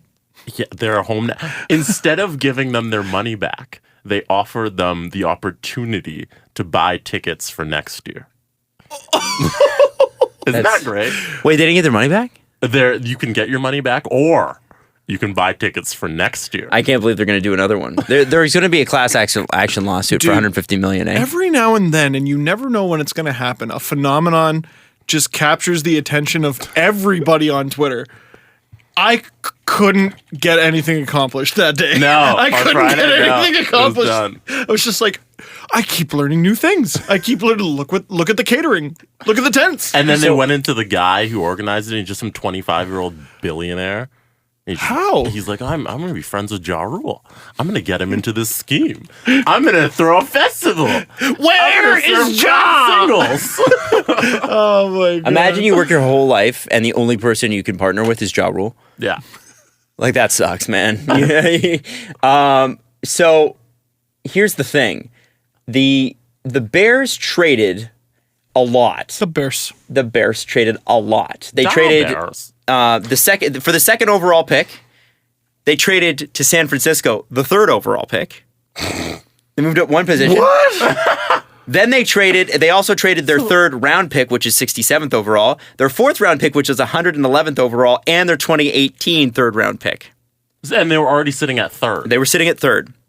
So San Fran, I don't know if you've ever seen Draft Day. It's kind of a cheesy movie, but you can really give the gears to people below you, right? Yeah. If like, oh, who's the guy you're going after? Yeah, we're going to pick him. So you better cough it up, right? So to move up one spot, they gave up all that. Now, here's the best part. Chicago already has a starting quarterback in Mike Glennon. Now, it's debatable as to how good Mike Glennon is. I don't know if that he's like a Hall of Famer, but they had already said to him, hey, man, you're our starting QB. You're a guy. They move up one spot and get, I think his name is Trubisky. Yeah, Mitchell Trubisky. And he's a quarterback? And he's a quarterback. Yeah. And so you've pissed off the QB. You didn't tell the head coach, so you pissed him off too. And you just piled a whole bunch of assets into the San Francisco 49ers pocket. And what the best part about this is even the 49ers were like, afterwards, they were like, we can't believe that they did that. We're not really sure why. Help me out. As a non-NFL fan, how many good football teams are there? Like 6? Because that's what it seems There's like. There's a lot of teams at 9-9, right? Or 7-9, whatever. Every time I hear anything about football, it's like, look at what this stupid team did, and the Patriots. Yeah. Like, that's all I ever hear. There's teams that are just always good. So the Steelers are always good. The Patriots are always, they're not just good, they're always great. Yeah. And then you've got... Seattle's always like in there, right? Recently. Yeah. They were bad for a lot of years, though, but yeah, for sure, recently they've been very, very good. You've got Green Bay. Yep. Mm-hmm. Aaron Rodgers. You can never. It doesn't matter how bad the team around him is. He's still Aaron Rodgers. Cam Newton's team. Carolina? No. Carolina? They had one. They had one good year. Oh, really? And they were horrendous last year. Historically good year. Yeah. And then, they weren't good. They may have been punching above their weight class. Oh, dear. A few teams have done that recently. But there are a few teams, you're right, that are always good. The Bengals are always good, but there was like a huge story out of Cincinnati. The guy that they drafted 2 years ago punched a woman in the face, and it was caught on camera. Oh, I heard about that. And you put him on a team with Adam Pac-Man Jones, who has had his domestic violence thing, and Vontaze Burfict, who is an asshole on and off the field. And there are people in Cincinnati going, fuck it. I cannot cheer for this team anymore based on these personalities. Like, even the newspapers there were like, we get that he's a good player. It doesn't matter. He's a bad person. And it's interesting to see that switch happening, right? Because I don't know if 15 years ago that would have been the reaction. I think 15 years ago it would have been like, yeah, it was bad, but that was a couple years ago, and we're going to sweep that under the rug. But I think now that you can basically pull up any newspaper article ever written at any time, people are far more educated and a little bit less sympathetic. I think it's easier when the team isn't good. I didn't see too many people just drop the Blackhawks. I saw some. And they missed out on a cup as a result, but I mean, it is what it is, right? Mm-hmm. I get dropping the player and not the team too. You can do that. Can you? Yeah, I guess it depends. It's on a gray player. area. Listen, Yeah. if I grew up in Chicago, I could choose not to be a fan of that player and still be a fan of that team, I think. I hope I don't have to decide. Yeah, I'm hoping that too. Anyway, the NFL draft is goofy. If you don't follow it, if you're an NFL fan, you already know this, but if you don't follow the NFL draft, read all the articles. It's crazy, some of the stories that come out. And it's crazy what leaks in the NFL. How does this make it to Adam Schefter? How does he get all of this stuff? There's more people, right? There is, but like there's not a team that locks it down. Like the Patriots sort of do. There's no Lou. No Lou. And the Patriots are interesting because they're very much like what the Leafs are trying to be, and I think being successful at. They find role guys. So the Patriots will draft, and they're always at the bottom of they're always drafting 30th and 60th and 90th or whatever.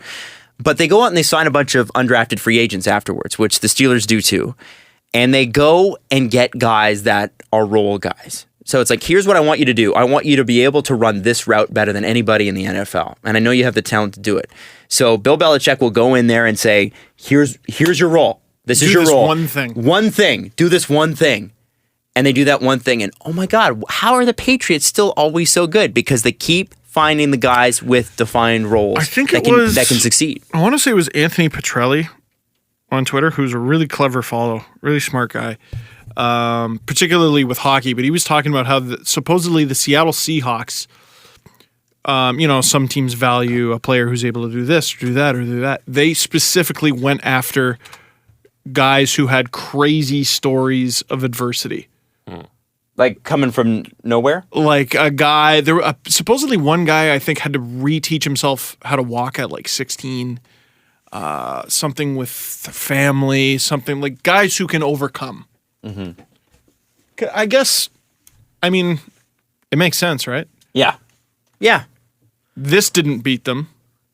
So I'm sure the linemen for this team won't beat them. Character guys. And watch out, by the way, for the Oakland soon-to-be somewhere else Raiders. Marshawn Lynch. Yeah, Marshawn Lynch is coming back, and that already was a very good team.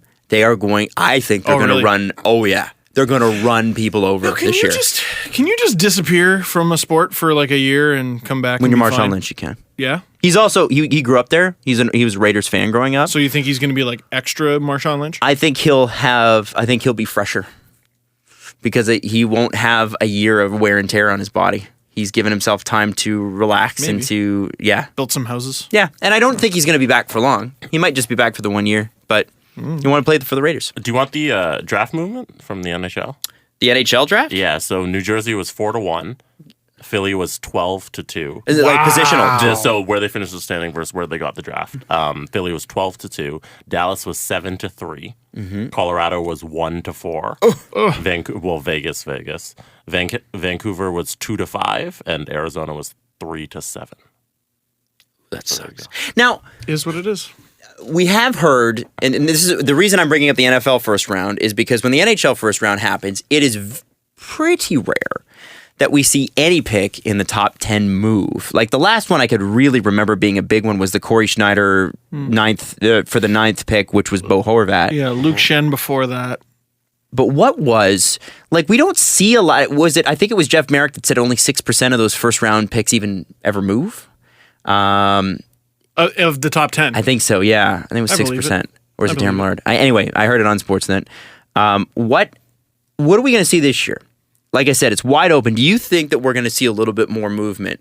Are we going to see a team that falls in love with a player and moves up for him, or is the NHL just not built that way? I think there's going to be a little bit more movement this year, because what happens in a quote-unquote weak draft year is there's always some teams that are more convinced that it's weaker than others, and teams that are like, no, bullshit, this is a great draft. And they might fall in love with a guy or whatever, and teams will be trying to gather all the firsts they can, all the seconds they can. They think some guy...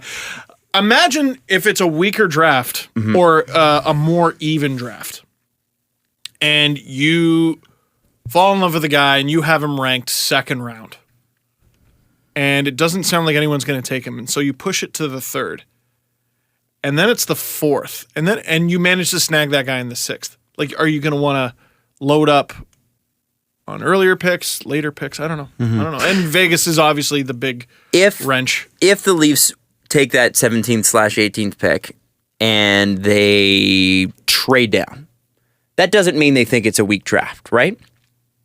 No, they've done that. I think that means they think it's a strong draft.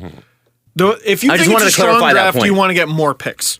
If you think it's a weak draft, you want to get fewer picks, because you have your like 5 or 6 guys and you want to target those guys, right?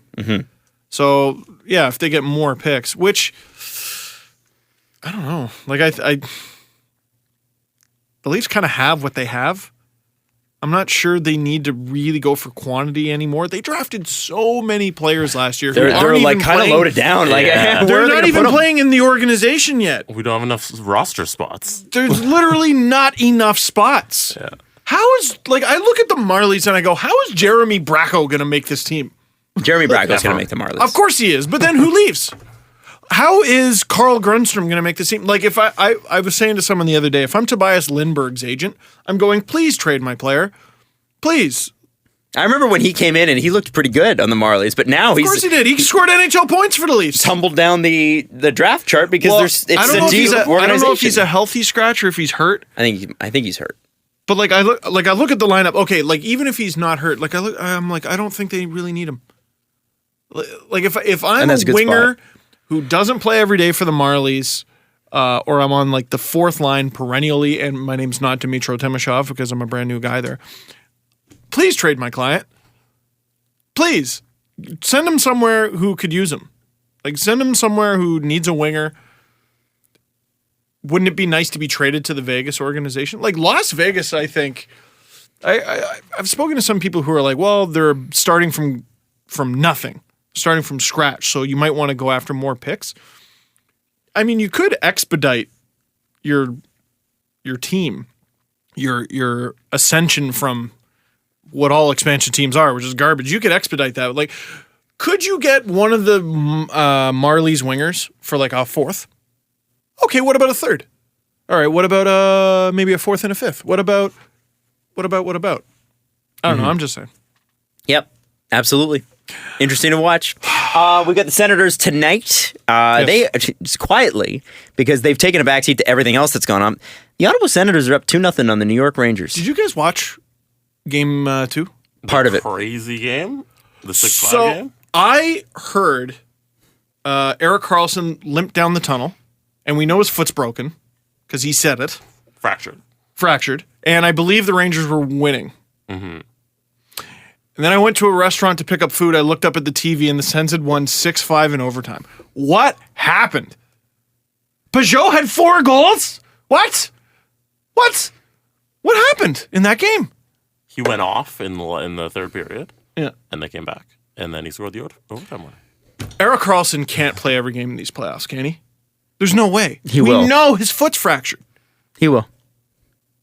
I don't know, man. And the second he does, they're done. Like, I don't know if they win a game without him. Really? Yeah, he's been so good. Well, I know he's been so good, but you don't think they're deep enough? Because I think they are. I think they play a different style without him. They're a fine team. Oh, get ready for paint drying. If Guy Boucher's Ottawa Senators are without Erik Karlsson. Oh, my God. Just assassinating the sport. I think it's a shame that Guy Boucher... With a plastic box opener. It's a shame that only 3 coaches could be nominated for the Jack Adams, because I think Guy Boucher should be in there. Yeah. Should absolutely be nominated. It's the "we didn't expect you to be this good" award. And is there a team like the Senators were not supposed to be in the playoffs? But they're supposed to be decent, so I guess the jump isn't high enough. Nobody knew what they were, right? Yeah, It's so ridiculous. it is ridiculous. They're better than the Leafs. Yeah. But the Leafs were expected to do worse. Yeah. Like, it's all so about the jump, expectation. The leap isn't high enough. Guy Boucher is a great coach. Yep. He's a great coach. He knows how to make his team win, which is what he's paid to do. He's not paid to entertain the fans. In the words of Rob Rossi, he knows how to get the best out of his players in the regular season. Barry Trotz. Unlike Barry Trotz. Who is a piece of shit, I learned. The Predators, with noted clown PK Subban. We're finally here. Finally here. Are up 2-1 against the St. Louis Blues. Now let's talk about Mike Milbury's comments, because let's ignore the fact that PK Subban played out of his mind in the first game of the series. Mm-hmm. And has played very well since. Yep. Yes. And as has his team. Yes. They look pretty scary, like they should, because they're scary. PK Subban dancing, enjoying the music and warm up. Dancing, and not even obnoxiously, just a little back and forth swing. Players. And for some reason, they point him out and they bring him on NBC and they put it in front of Mike Milbury, and Mike Milbury says, I'm glad that I've got personalities in the game. The game needs more personality. It's a little bit conservative, but acting like a clown like that. Well, I guess I could pull up the. You might as well refresh everyone's memory. It's been a few days. I can tell you don't want to talk about this. He also clarified his comments. He did. Yeah. So let's play the clip. And do you have the excerpt? Yes. Okay, so we'll play the clip, Sure. and then Let's do the original. Without comment, we'll read that. Do you have the clip? The clip? Yeah, I can bring it up. Can you just send it to me? Yeah. Feed it through the system. Another Puck Daddy piece that we saw. Jen Neal basically wrote, "Screw Mike Milbury. We need to get him out of the sport." And it was pretty passionate. And the hockey writers also had up Mike Milbury is a clown. So everybody's kind of going at him. Let's listen to the clip. Yeah. That also has his comments, so you can read those as well. Okay, so let's listen to this, and we'll start with those comments, with Milbury's comments, that is, so that way we can hear it in its full contextual. You don't want to misrepresent him. Yeah. Exactly. A lot of people, he misrepresents himself constantly. PK's got a tremendous personality, and sometimes you got to keep it under control. This worries me. I know it's a new day and age, and everybody wants to be on Instagram or Twitter or whatever, but you got to keep focused. This is a tough game. And when I see this, I start to think maybe Peter Laviolette ought to just give him a rap on the head and say, hey, PK, we got a game tonight. Focus in. We don't need to be a clown out there. And he will. He's been a clown in the past. We've seen him act like a clown. When he's serious, focused, he's one hell of a player. How funny is we know everybody wants to be on the Snapchat. On the Instanets. When Mike Milbury talks, there should be background music. Seriously, play that clip again. PK's got a tremendous personality, and sometimes you got to keep it under control. This worries me. I know it's a new day and age, and everybody wants to be on Instagram or Twitter or whatever. Shut the fuck up. If you see the clip that they use, he's dancing for literally like 3 seconds. Like, it's not long. And he's just an up and down sort of thing. Remember when Carlisle supposedly gave Morgan Riley shit for the same thing? When he was singing during warm-up? I have a theory about dancing in warm-up. Oh, my dear God. So, anyway, Jen Neal's point. Rob Rossi can go nuts. And I don't even remember the name of the organization that he works for. So, ultimately, he's a peripheral figure. Yes, he's in the Pro Hockey Writers Association, which I don't think he should be after shit like that. But, and he does have an impact, but it's not the largest. Mike Milbury is on NBC. and we've been through this before, I don't take him seriously outside of him saying that shit about PK Subban being a clown. He is widely regarded as the worst general manager in NHL history. You can't tell me shit. You don't... Mike, you're an expert. Of what? Managing teams? Or like, what is your expertise here? Squandering one of the best Islanders... like some of the best farm systems in the history of the NHL. Trade, Mike. The Luongo trade's even worse. The Kravasha and Parrish for Luongo. Everyone goes to the supposed incident where like he may have assaulted a 12-year-old, which I think got thrown out, so I won't touch it. Then there's the hitting a fan with a shoe. His own shoe. Well, yes, with his own shoe, which was incredible. I don't need to touch that to talk about how Mike Milbury is bad at talking about hockey. Mm-hmm. The problem... His opinion stinks. His resume... I mean, okay, he's been a player, he's been a coach, he's been a GM. Supposedly he was a decent coach, but like, fuck, he's not entertaining. But Who's Steve, watching? Hey, everyone, shut up! Mike Milbury's on! Who's doing that? For the casual fan, I think it's the most dangerous of all. Yes. Because... you got a guy, quite frankly, and he said he has come out and said he regrets the clown comments. Yeah, can we read that? Before we continue, I'll read it in a sec. Okay, sure. And because I think it's important that we state that. Well, that's nice that you regret it, but you in that moment were very much convinced that that was the right word to use, and that this was a legitimate thing that you were putting forward. You used clown, 4 or 5 times in that 30-second clip? And Mike Milbury believed it. The only reason Mike Milbury regrets it is because of the backlash. Now, his apology sounds a lot like if you're in elementary school and you punch another kid, your apology is, I'm sorry you got hurt. Yes. Not I'm sorry for punching you. Let me pull the... I'm trying to find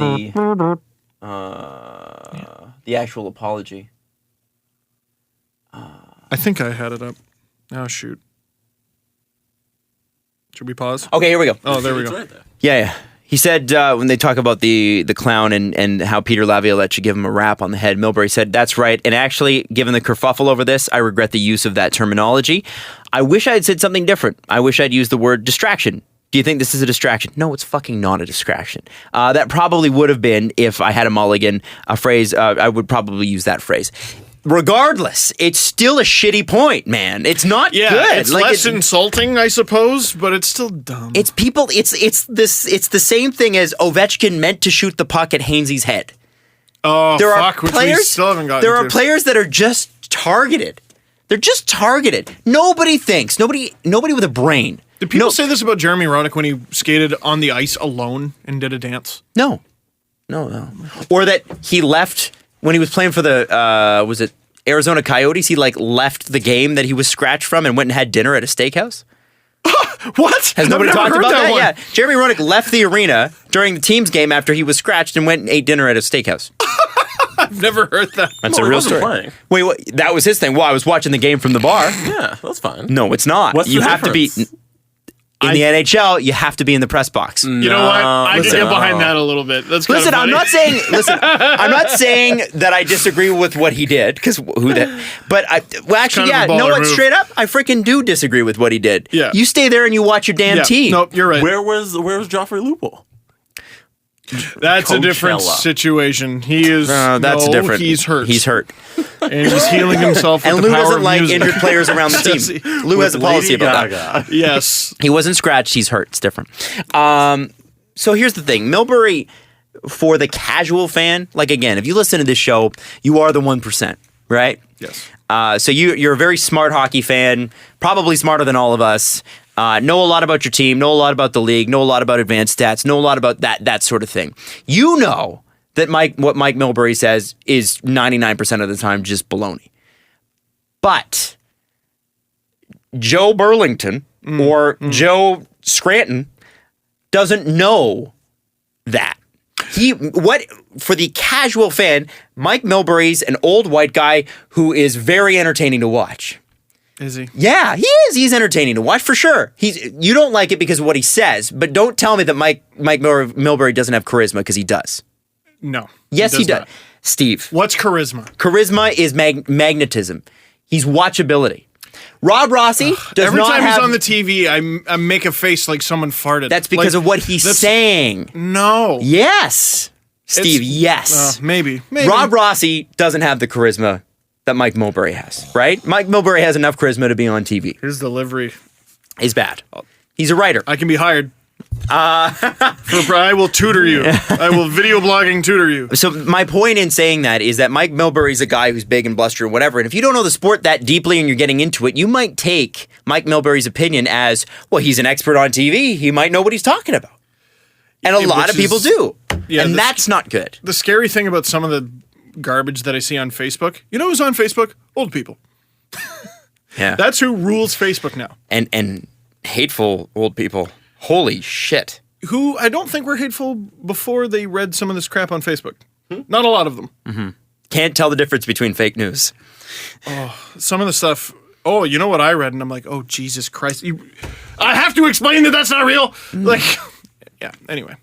I've eliminated family members from my Facebook page because I can't. Yeah. Anyway, so Mike Milbury, I don't know. I don't need to take his opinion seriously, and I don't think he should be given a national platform. The key is that someone might, and he is given a national platform and paid a lot of money. That's nuts. That's the best. That's the best. Well, it's not. It's not the best. No, but if you're on a national platform, you're the best. And that's the best.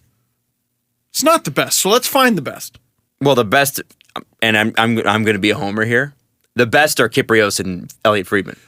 And they're taken. And Jeff Merrick. And they're taken, and they're here. Mm-hmm. In the States, that's the best. Like, well, I need American listeners to help me Kevin out. Weeks and Keith Jones and... well, Keith Jones is on with Milbury sometimes. Mike Johnson's there too. Now. I think so, yeah. Part-time. Ray Ferraro sometimes goes in and because he does games for TSN and for them. Catherine Tappan?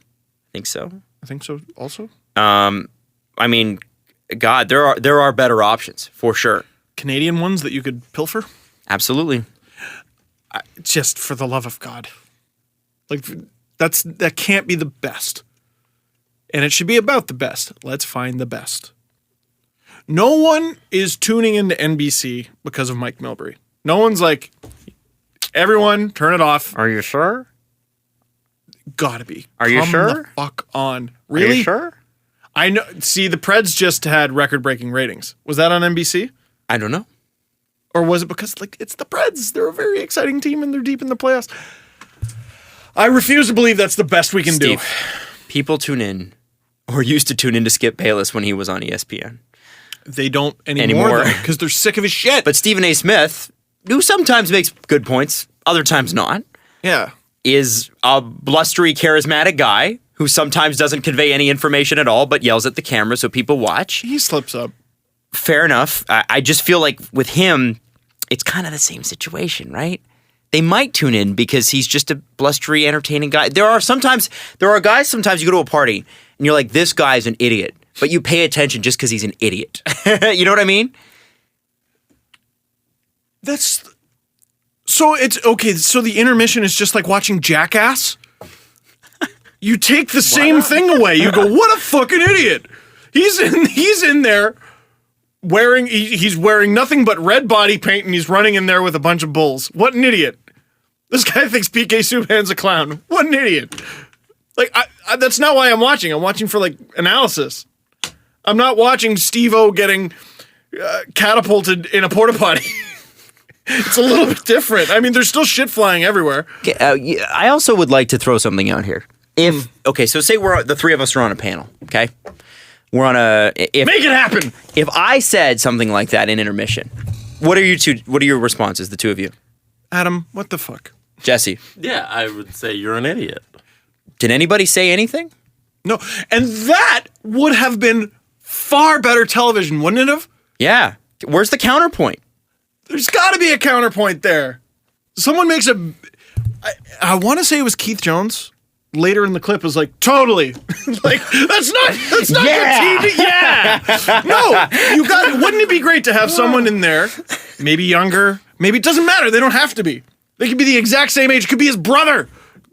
Could be a family member. and just goes, his mother. What are you talking about? Yeah, Mike, what are you talking about? Can you imagine? What are you talking about? What's the matter with you? What do you mean? He's got this many goals. He's got this many assists. The Preds are winning this series. What are you talking about? That would be way better programming, wouldn't it? Are people too afraid to step up to Mike? What for? He's an old man. It could be that. It could be the fact that maybe he's got sway there, and if you undress him on national television, it could put your career in jeopardy. I don't know. Yeah. That is full on. I'm just hypothesizing. I've seen situations where that's the case. Totally. Adam knows what went down in the Capitals locker room. And Barry Trotz asked people to slice Sidney Crosby's head off. So what you didn't see is Matt He dimmed the lights. Yeah. And put a flashlight under his chin. And then he handed out a bunch of knives. That's right. Well, Matt Niskanen's stick isn't a hockey stick. It's actually a katana. So just so you know. Oh, here we go. Here's what we're going to do to Sidney Crosby, everybody. So, Alex, you're going to go in there, and should the opportunity present itself, you're going to kind of slash him in the arm a little bit. Now, if you're going to be Barry Trotz, you got to be all shoulders. So your shoulders need to be up near your ears. All right. He's all shoulders. Can you see my eyebrows going all over the place? Anyone listening, Steve has turned down the lights, and he is shining his cell phone on his face like a flashlight. You should do it to the camera. Yeah. And then you should probably. Niskanen is going to cross-check him in the brain. There you go. And then the next step is victory! Adam having the microphone follow you. Towards me. Yeah. Anyway, so I just forgot to talk into a microphone, so I'm not saying I should take it. See, here's the thing, and even someone should. So even in the response, Mike says, "Oh, the kerfuffle that came out after it. Now I regret saying it because of the kerfuffle. I don't regret saying what I said." And you know what? I just don't. What is this? There's this phantom. You're not focused that surrounds a bunch of players. This phantom. LeBron's one of them. Before LeBron won, there were so many people like, yeah, he doesn't have the focus to win. He just doesn't have it. There's just guys that we pick and go, that's the guy that we're going to create shit around. Do you think LeBron takes a sip of beer against the Raptors if it's a close game? No. He did it because, holy shit, they're killing him. Is there a player who, during a play, seems more focused than PK Subban? No. The guy's a maniac on the ice. Yeah. He's the kind of guy I want on my team. He had 43 points in 60 games. Yeah. But he's not focused. But that's just points. It's just points. That's just points. What about his focus? What about... Never mind. I was going to bring up Shea Weber. You're able to have a conversation about PK Subban without bringing up Shea Weber. Point being, dumb point. It's not the first time he's made a point like this. I wish people would just stop shitting on PK Subban. I wish people would just stop giving Mike Milbury a national platform. And I wish we could just watch the sport and get along. I wish Alexander Ovechkin would stop shooting pucks at Ron Hainsey's head. That bothers me. Now, that was interesting. So a lot of people seem to think that Josh Yohe, who is a Pittsburgh writer and one of the many Pittsburgh fans have told me to just blatantly ignore. Why are you calling me? I did not mean to. Whoops. How the hell did I pull that off? I don't know. Anyway, people seem to be implying that he was implying that Ovechkin shot the puck at Hainsey's head on purpose. What it sounded like he said from the excerpt that I read was the Penguins players implied to him that they think Ovechkin shot at Hainsey's head on purpose. One of the greatest goal scorers of all time, greatest goal scorer of this generation, shot a puck at 36-year-old Ron Hainsey's head on purpose. I just don't think that's plausible. No. Man. Was that part of the players only meeting too? All right, Ron Hainsey, good start. But I think we should go after someone who's a little bit more important. Sidney Crosby.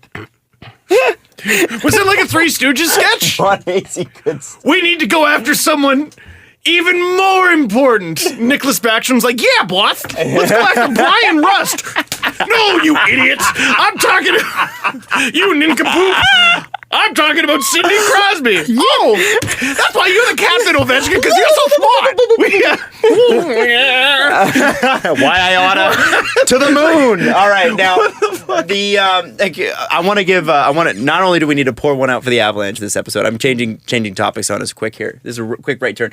We need to pour one out for the Avalanche Twitter account. Are you following the Avalanche Twitter account? Oh, they were so sad. Oh my God! So let me read some of the tweets from the Colorado Avalanche Twitter account in the last week and a half. Here. Okay, yeah, go ahead. Matt Duchene led the NHL in faceoff percentage with 62.57% this season. It's just Matt Duchene. Very, very good. Good job, Doucher. Oh. It's his hockey name. Despite injury, Johnson, I'm assuming Eric Johnson, I assume so too. ranked third among our defensemen with 17 points. That's not good. Despite injury, he's still third. That's bad. That was the number one thing to highlight about Eric Johnson. Not all the facts that the Avs put out there, by the way, are based on any sort of stat. Like, say, Zadorov is only our second player with a last name that starts with the letter Z or Z for our American listeners. Here, what is that? What is that? That got 54 fucking retweets. What is that? Can you read all the tweets and we won't interrupt you, okay? And just read them one by one, no commentary, okay? All right. I'm just gonna. Cody Goluboff dressed in 32 games for us this season. I hope I didn't get that name right. John Mitchell won 55.4% of his faceoffs this season.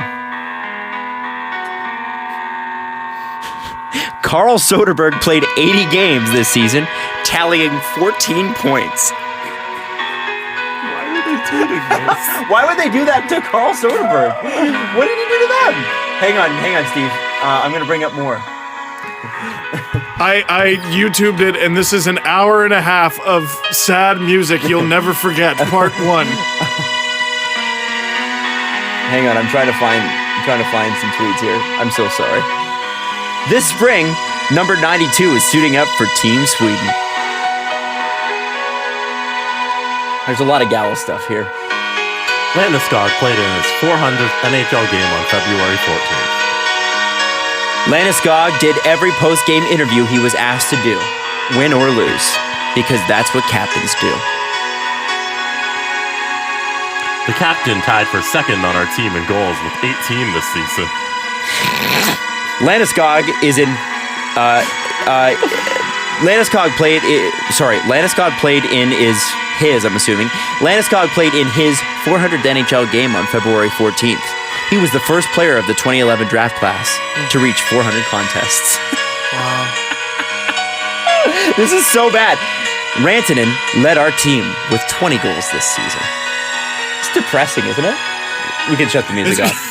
Anyway, follow the Avs for depressing tweets. I wish that needed to be more depressing. I'm sorry, but there are some. No, the music. Oh. Top most sad songs ever. There's a lot of garbage on YouTube. Filled with garbage. Picard also set career highs in wins, starts, and shutouts. On your Calvin Picard played in 50 games this season for us, a career high. It's just. When you're you don't need to tweet these things. When you're the last team in the NHL in every category, and your goalie sets career highs in win starts and shutouts, is that a compliment? No. Unless, it's like, well, maybe he actually won them some games. It's poor social strategy. They wanted to fill their timeline up. Stop. Just don't. You don't need to necessarily. And someone should have been there. Again, you need a friend. Someone should have been there. Hey, the guy we just signed a bajillion-dollar contract, who had a really disappointing first season, maybe don't highlight the fact that he had fewer points than Matt Hunwick in more games. Maybe don't highlight that. How did Soderberg, right? Yeah. How much did he get signed for? A lot. Can we look that up? What's his cap friendly? A lot of too money. much. Is it more than 1.5? Too much. Yikes. Is it more than what you're also, making? The Avalanche. Yeah. The Avalanche right now. Too much. Yeah. Need to be selling hope. That's right. Every tweet should be about Mikko Rantanen. Yes. Yeah. And what else is in there? What's in their Draft farm lottery's system? coming up. Woo! 4.75 until 2020. With a no trade clause. They got to protect him. Oh my God. Yeah, if you think Joe Sackett's going to show up to the expansion draft like, take them all, I don't give a shit. What's hilarious? Take them all. Hilarious is that he and Jared Bednar did not get enough of a chance to showcase their skills, so they're going to be around next season too. Which I'm like, whoa, dog, really? Come on, Jesus. come on. I don't. One last hot take before we go to the press conference. Leafs will not have a captain next year. That's fine. Who said that? I didn't hear that. I think. And here's why. I'm basing it on a Mike Babcock comment. They said, "Is it important to have a captain next year?" He's like, "No." Also, if you look at the way the Leafs have marketed Austin Matthews, because he's the obvious, him and Morgan Riley are the guys that are kind of the obvious potentials. They haven't really put him forward on things. He was in none of the team advertising, didn't show up in the Heritage Classic photos. He's a rookie. Exactly. Didn't earn it. Connor McDavid, on the other hand, in Edmonton, gave him the farm, and rightly so. He's an amazing NHL player, but they've put so much on him. They're both understandable. I think the Leafs are going, okay, let's just let Austin Matthews just grow. Just let him grow. Why would we make a 19-year-old, 20-year-old a captain when he doesn't need to be? Do we need a cap? Do we have leadership by committee? Do we have a coach that's a great leader? Yep. Didn't need a captain to make the playoffs. At any point during the season, was anyone like, if only they had a captain, then this would be special. Right now. Sure does kill the magic. What a joke. It's really killing the magic of their centennial season. Their last to playoff season, that one of the guys isn't wearing a C on the front. I don't get it. Who cares? Exactly. Right now, it seems like Babcock is their captain, and that's fine. That's fine. That's a good captain to have. Ask Buffalo. So let's do the press conference. We have one question. Just one? Just one. One question. This is from Throwutin 5432-1. That is a wow. Were the other ones taken? I want to read Throwutin 0001. I assume his account is a Throwotin account. Oh. He's going to throw in this account when he's done. So he says, Gross. I'm emceeing a wedding later this year. Oh. The second part of his question, I don't recommend, but he says, and need some hockey-related inspirational quotes to add to my script. Why? Got any ideas? Now, if the bride or groom, if it makes sense given the couple, sure. If it doesn't, what are you doing, Throwoot? Two parts. Help him out with that, and any advice for someone who'd MC a wedding. Well, we've both MC'd weddings. That's why I asked. It's not about you. It is about the bride and groom. Is it? Yeah. I think a little everything's bit. about Steve. You don't think it's about the bride and groom? Nope. What's it about? Okay, so who are you giving a speech to? Well, okay, it's to the audience. Bingo. Right, but the focal point, I'm saying, is them. But know who you're talking to. Bingo. Friends and family. So is it about the bride and groom then? Never. I would... Because I'll tell you. You can't just be like talk to the cousins and be like, remember that time we played beer pong and you fell over? Obviously, that's the focal point of the speech. That's what I'm saying. So it is about them. But they are not the focal point for the audience, if that makes sense. So the way I'm having a tough time describing this, but the way I would say it is this: when you've been to a wedding, and either the best man or the maid of honor gets up, and they talk about a bunch of inside jokes that they have with the bride or groom. Yes. And they're like, remember that time we went to North Carolina? And here's what you're doing. It's like, remember that time we drank in Vegas? Everything stays in Vegas. Cheesy joke. Da-da-da-da-da. Play me off, Jimmy. You must keep in mind when you do a speech at a wedding, and you MC at a wedding, so that's multiple speeches. That's what an MC does. It's multiple mini speeches. Yes, it is. You are keeping it going, especially as the MC. You're moving this night along. And including everybody. Exactly. Bringing them all in. Inclusive. So if you have hockey-related quotes, unless they're absolutely hilarious, and your mother who doesn't know dick about hockey can get down with them and laugh at them, don't include them. Don't do it. Don't do it. I don't think you did any hockey stuff No, with mine. I didn't need to. I don't even think your best man did any hockey I don't think stuff. you didn't. And did I? I don't think I did. No, because it's not about hockey. Yeah, it wasn't. That day had nothing to do with hockey. And your Scottish relatives who flew in weren't going to understand a word of it. 100%. And there were lots of hockey motifs. Sure. The guest board was a maple leaf. Yeah. God, you got engaged at the Hockey Hall of Fame. Yeah, the trivia was hockey related, which, again, maybe we could have done differently because then her family can't even really participate, but it was a great wedding. Who cares? There are a bunch of foreigners, and I don't trust them anyway. You're damn right. Are you emceeing Adam Wild's wedding? I haven't asked anybody. Are you going to ask Steve Dangle? I haven't even thought about it, to be honest. I don't know. Okay. Oh, no, I was asked to MC another one recently. Oh, were you? Yeah, Matt's. You're a good MC. I can see why. Yeah.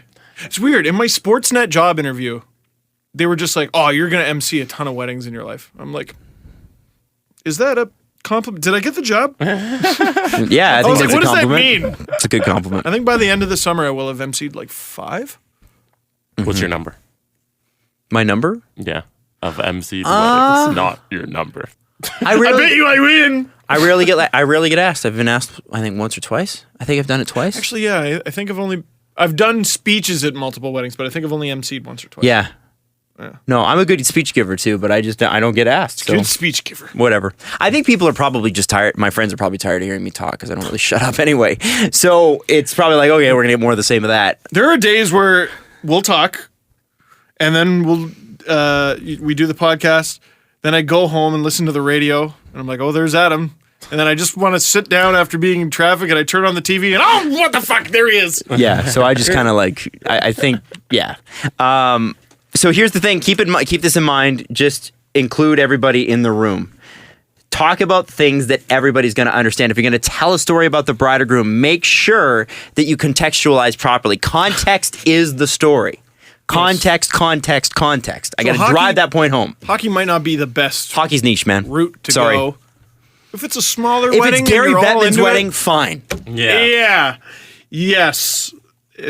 So I would say don't worry about the whole hockey thing. Yeah. And also, you're asking for funny hockey quotes? Have you listened to a hockey player's interview? There's like 3. Like if you want to make an inappropriate joke about pucks in deep, go ahead. Mm-hmm. But most people are not. You miss 100% of the so niche. Or you could do like you miss 100% of the shots you never take from Wayne Gretzky and relate it to pregnancy because everybody makes a pregnant joke. I just spat everywhere. I'm really sorry about that. Like terrible. I've seen some hilarious jokes fall absolutely flat too. Don't get too dirty. Like even the 100% or the you miss 100% of the shots you never take. People have made that joke. Trust me, don't do it. Not worth it. People will not appreciate that. It's the hardest place to do well. I'm so much more nervous talking in front of friends and family because they know everything. Yeah. And also your audience is like 6 years old to 85. That's why when I emceed your range. wedding, I didn't say much. I just kind of kept it moving because I knew the speeches were going to be the shiner. Right. So I just I came up, said a couple sentences, and then walked away and let the speeches do the speeches, let the speeches breathe. Pretty good speeches. The point of the MC is to get out of the way of the real talent, which is the speech givers, unless they're doing inside jokes, and that sucks. Yeah. That really sucks. And also, if you're giving a best man or a maid of honor speech this summer, please don't do inside jokes. Please. And if you're getting married this summer, I've been to weddings where each bridesmaid got a speech. No. Are you on drugs? No. Say it to me in private. Or groomsmen. No. You're all going to say varying forms of the same shit. Yep. Except instead of it taking 5 to 10 minutes, it's going to take damn near 45. Yeah. Or an hour. Yeah. What are you doing? We had 5 at my wedding, and I think that was a lot. Yeah, they were good speeches, though. Me, father of the bride, my parents, best man, maid of honor. Here's what you do. Actually, that's who's the person in your bridal party that is the best at speaking publicly? Yeah. Give your story to them. Take a back seat. It's okay. It's okay.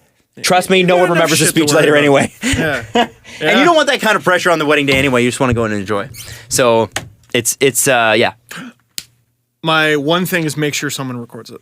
Yes. because we didn't get even any. just on the phone. That was my one regret of my wedding. Get up None and of read the speeches. avalanche Nobody tweets. in the entire wedding. There were recorded? 154 people at my wedding.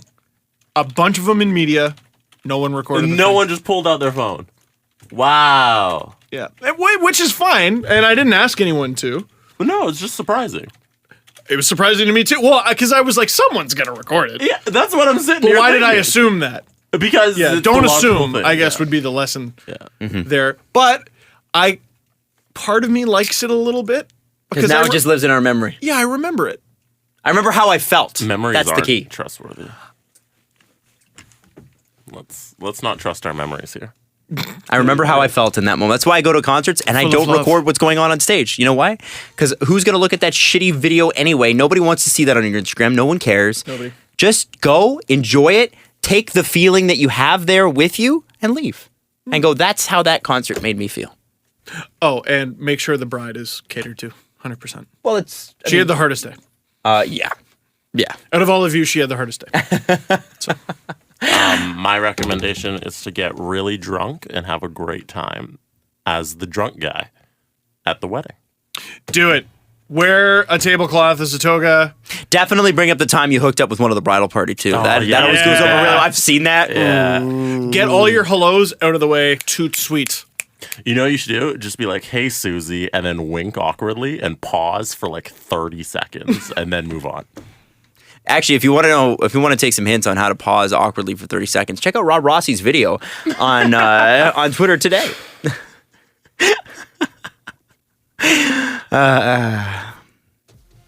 What does that mean? I've never met him. I think we were criticizing the way in which the message was delivered and the message itself, but we weren't criticizing I the went human a being. step ahead of that. Anyway, it was bad. Well, Don't do that. Watch that. did and we then did we at any point be say like, Rob Rossi's a bad person? Because I don't think he's a bad person. I just don't think it was know poorly anything done. about him. It was bad. It was poorly done. Anyway, we love you guys. We're done. He's also a bit of a bad person. Follow the guys on Twitter at Steve_Dangle, at Adam WYLDE, and at Jesse Blake. The Steve Dangle Podcast. Brought to you by Panago Pizza. Order at panago.com and stuff your face with deliciousness.